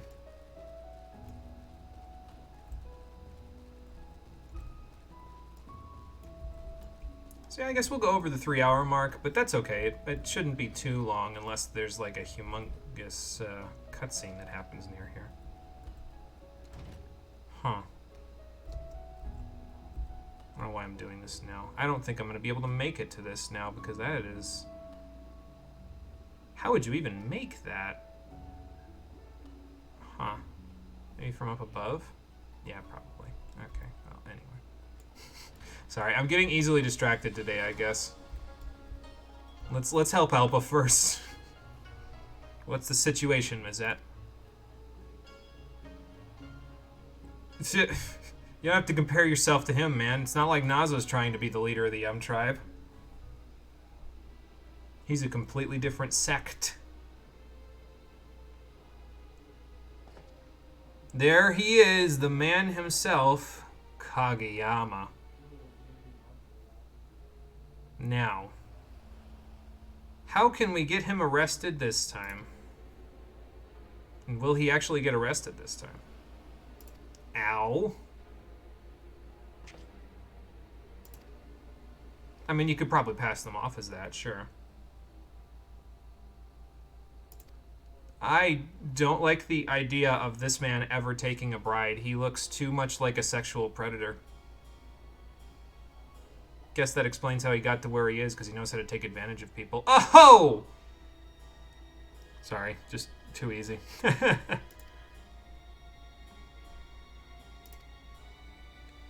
Maybe don't savor that part, Naza.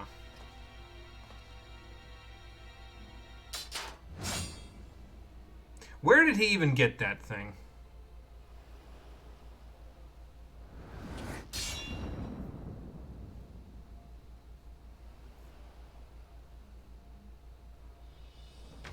Not so fast, Moonseeker!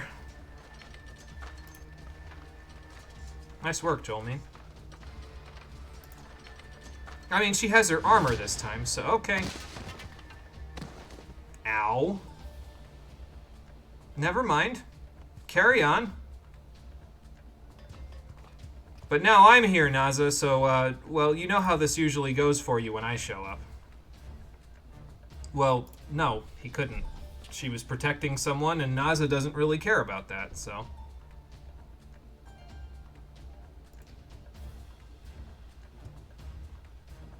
Alright, Kabuto, get him! You know how to use a katana way better than this guy. You can do it! Oh, incidentally, here comes our pincer attack. They flew in on the Washoy! I gave them an idea. When we reach 88 miles per hour... Okay. Kabuto, run. You need to... Actually, it's materia. It'll probably be okay. Ow! Okay, well, there's the slapstick that I was looking for. I guess you can always rely on the Namazu to bring the slapstick. Get him, Kabuto! There you go. Catch him unawares. Nowhere to run now, Naza. And this time you can't just dive off the edge, either.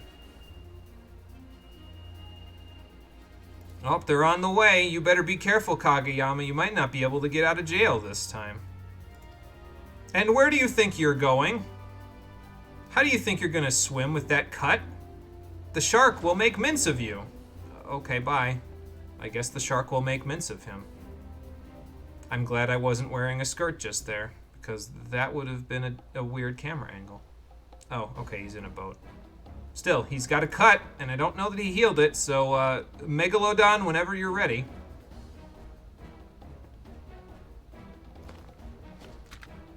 Or we could use grenades and blow his boat up. That works good, too. Go ahead, Mazette. Prove yourself. Give him a baseball throw he'll never forget. How do I even know what baseball is? It doesn't matter! Present for you. Nice shot, Mazette. Yeah, good luck getting rid of that. Blood in the water. Ah! No, it was a dud! I can't believe this! How do you not have those sorted? Now listen, okay. I need you to understand. Okay, the slapstick was fine. Me getting gill toss is fine. If the Kraken comes back after all this time and eats Naza because there's blood in the water, I don't even know how I do this sometimes. Because we've seen the Kraken, right? So, like, I'm thinking that's what they're gonna do. There's only one way to find... That's a tentacle. It's the Kraken! Give it to me! Show me the Kraken! Release the Kraken! Good luck, Naza. You'll be 20,000 leagues further under than you already are. I cannot believe how full circle this just went. We have not seen the Kraken since the first stream of Stormblood. How do I do this? Like, I don't even do this intentionally anymore, and it just happens. God damn. Like, it just, I don't even know anymore. It's just so ridiculous with this game, how some things just circle around and work out without my knowledge or forethought. It's just like, hey, this looks like it'd be good here, and it just happens. Excuse me. Well, I hope you guys actually bring him to justice this time, but I have a feeling we're going to see Kageyama again really soon. Did he get to the hot springs because he was feeling a little stiff? Oh, there he goes. Where's the Deadeye when you need him? He's not the Deadeye, he's the Deft Arm. I just mixed and matched his name. He might as well be a Deadeye, though.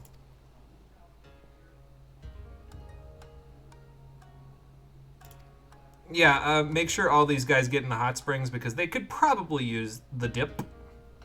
It's an art. It's a skill you just develop. It's streamer luck just bleeding into this. It's my Constitution gem luck just bleeding into the storytelling. Oh, man.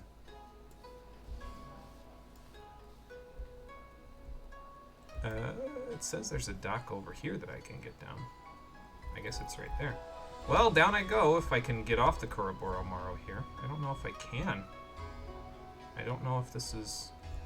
The Aetheryte's right there, though. Just... No. Anyway, we'll go this way. Why can't I just swim in the Kugane docks area? Also, that may have been an in-lore reason why we didn't get an allied quest for Shadowbringers. I think they were genuinely tired of writing them at this point. See, and that's a shame to me, right? Because it's like, okay, I understand there's only so much you can do with Naza, but there is so much untapped potential for the first, and specifically the Ronkin Ruins, that the Allied Beast Tribe quest would be perfect for.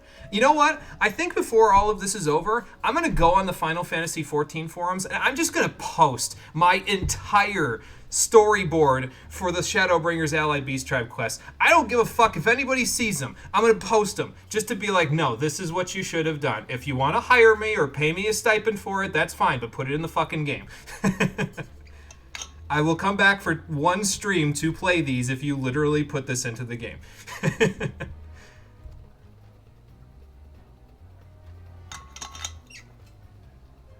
Such evil cannot be suffered. It's too bad I don't have my katana anymore, but I guess I still have my fists and my summoner's book stuffed in my absolute storage space.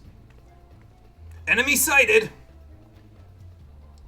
Anybody got any ranged attacks? I do, but not at this range. And where do you think you're going, Kageyama?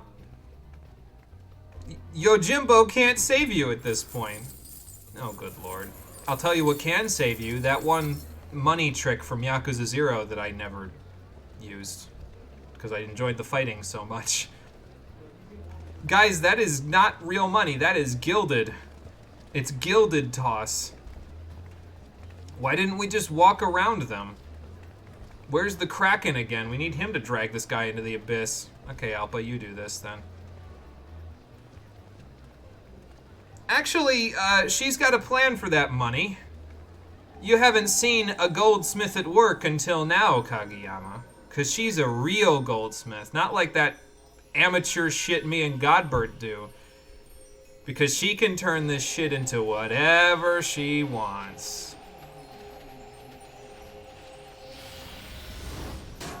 Was hoy, motherfuckers. This is your lack of knowledge of culture coming back to bite you, Kageyama.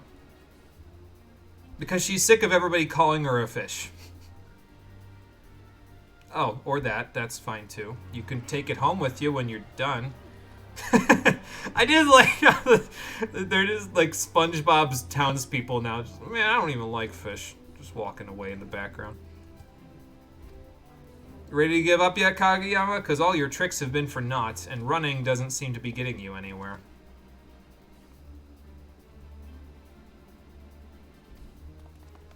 Not bad, Hancock. You know, you're kind of alright in my book if you're gonna keep this guy under guard.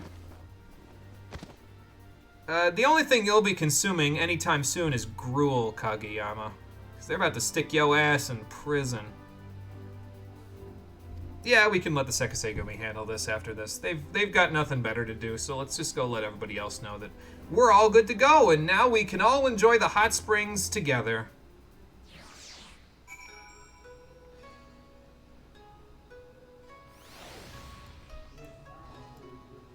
Okay, so yes, it was more tame than the Heaven's Ward quests, but I'm gonna get Gil Toss out of it. The Kraken showed up for one last fuck you to Naza. It's pretty okay in my book. It's not the best, but it's pretty okay.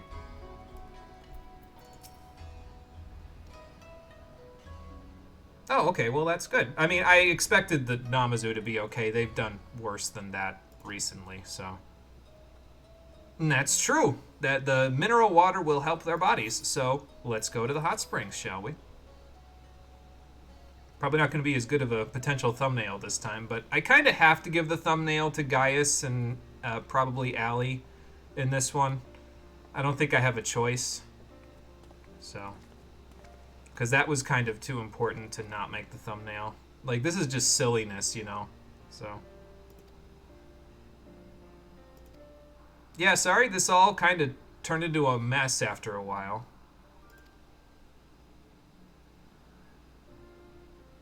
Yeah, but that's what friends are for, Joel, mean. And also, yeah, you kind of were the first one on the scene, so it, you know, helped out quite a bit. We were a little slow on the uptake. Where is Mazette, anyway? Is he, finding a bathing suit? I have a bad feeling about this. You took... Why would you take that? Just to jump scare her? You'll be lucky if you get a hot bath tonight, Mazette. She's gonna throw you in the ocean with the Kraken. Yeah. Goodbye. Ow. Well, and I also got some slapstick out of this, so I guess I'm okay with that. He's just dead on the floor. Oh, that's funny. He'll never learn, Jolmine. I feel like that's just part of who he is. Wah, wah. Why an orange bathing suit when he's got the red hair, too? Like, that just feels like he's missing the point, you know?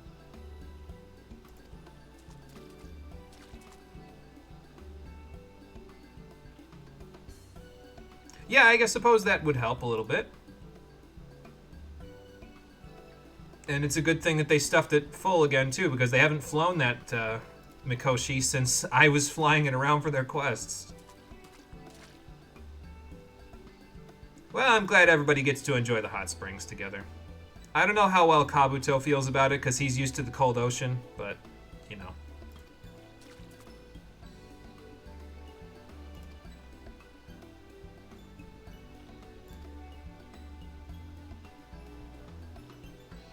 Well, it'll be easy for you to strengthen your relationship with Doro Ilo because they're on the same side of the world. Alpa and Jolmine are going to be leaving after their vacation, though, so... Well, that's a good point, though. Might as well do that before this all, you know, ends. sounds like everybody's got a lot of traveling to do in the future. But for now, I think it's nice just to enjoy the hot springs. And the company of the friends we made along the way. So yeah, that was pretty tame compared to the Heavensward Ally Beast Tribe quests, but yeah, and I guess, again, if they were genuinely tired of writing them at this point, I don't know why. It seems like they have as much fun with these, had as much fun with these as they did with the Hildebrand quests at certain points, but yeah, I guess I can take gratuity and I can take the slapstick and it's fine. It's just not gonna live up to the Heavensward ones for me, but yeah, what can you do, right? I wonder if that gets me a title. I can check. I claimed something. What was my reward? Kageyama Killer? Is that the title? No way. Moonlifter. It must be the title. That's just silly. If we see Kageyama again for another quest line that may not be still sitting here in Kugane, I may have to wear that title just to get rid of him. Oh, by the way, I finally changed my title for the last time for the stream to Shepherd to the Stars. Before, I was seeking truths. I found the truths. After that, I was seeking hidden truths, try to get everybody home. Found those as well. So this seems a little more on the nose for the rest of the whole stream. And by the rest of the whole stream, I mean patch 5.4, which we are finally ready to go and start on the next episode of Final Fantasy XIV Shadowbringers, the Stream Edition, which will be happening on Thursday at 4:30 p.m. Eastern Daylight Time. I'll teleport back to Mordona, use another ticket because that is way too much money to be spending on that. And then we'll meet back here for more story content. Potentially the rest of the story content that we'll be doing other than, well, okay, so the Hildebrand quests, I guess, have a story, but it's not the main story, you know. So, there you go. Anyway, thank you for watching, everybody. I appreciate you coming out to Twitch and YouTube to check out the stream. And I will see all of you on the next one, which, as I said, will be on Thursday at 4:30 p.m. Eastern Daylight Time. Until then, everybody, take care and have a good one.